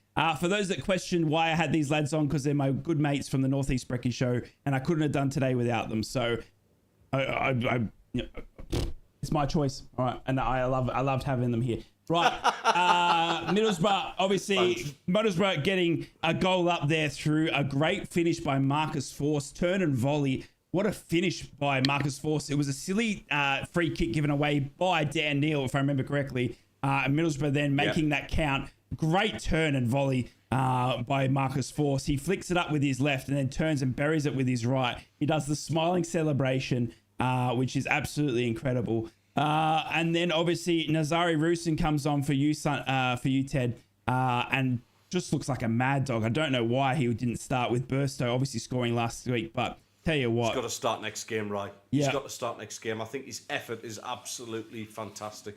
Yeah, so it's absolutely incredible. And a great finish by Rusin. I mean, he's put it on target. Maybe Tom Glover can do better, but honestly, a shot on target is as good as anything. Steve, how did you see that playing out? Obviously, as you predicted. Yeah, listen, I enjoyed the game. From my perspective, I've said this since August on the Northeast Footy Brekkie show that Middlesbrough and Sunderland are going to be neck and neck this season, and here we are into February now, and my prediction is still coming true. That was an important game for both teams. I said pre-match that I felt that Middlesbrough couldn't afford to lose that game, and they haven't. They've got 4 points off one of their playoff rivals. Sunderland will probably feel quite happy with the result as well, because they were a goal down. They got an equaliser out of nowhere. So from their perspective, they'll be happy, and it keeps that gap intact. That's the key, and there's a lot of football to be played, and you guys don't have to play each other anymore. I think that's the bonus for you guys now. Sunderland sitting in 8th, 44 points. Middlesbrough, 41 points, just one win away from Sunderland. A game in hand, though, remember, guys. Yes, correct. I think still got a game in hand, yeah, which is important. There's still a gappity gap though. There's still a gappity gap, but from our perspective, as a neutral, really enjoyed the game. I saw a couple of comments in the chat from a couple of Newcastle fans, and from one or two other people supporting other clubs, and they're saying, well, if one of these teams goes up, they're going to get hammered. Well, yeah, I mean, look, we all know the gap between the Championship and the Premier League is getting bigger and bigger each year. But any team that goes up, whether it be Leicester, whether it be Leeds, whether it be Ipswich, whether it be Sunderland, whether it be Boro, you're always going to find that now. The gap is huge. But as we've seen with Luton Town yesterday, if you get up, you get the feel of the Premier League, and you get a good team mantra and atmosphere behind you, anything's possible. And Luton at the moment have got a track record. Wow, I think the teams, they're up there with Liverpool at the moment and Manchester United in the form table. And that tells you what you can do if you get a little bit of rub of the green, but you also stick to your principles. So yeah.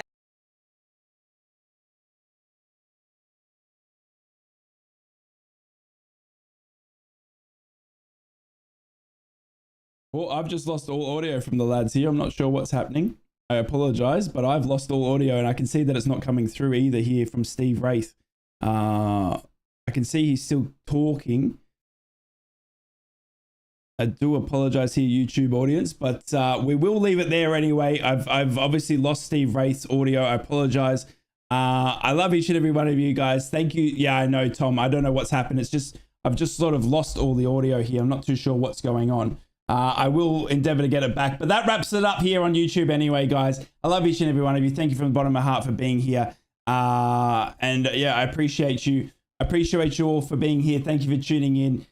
He's muted himself, has he? He probably did.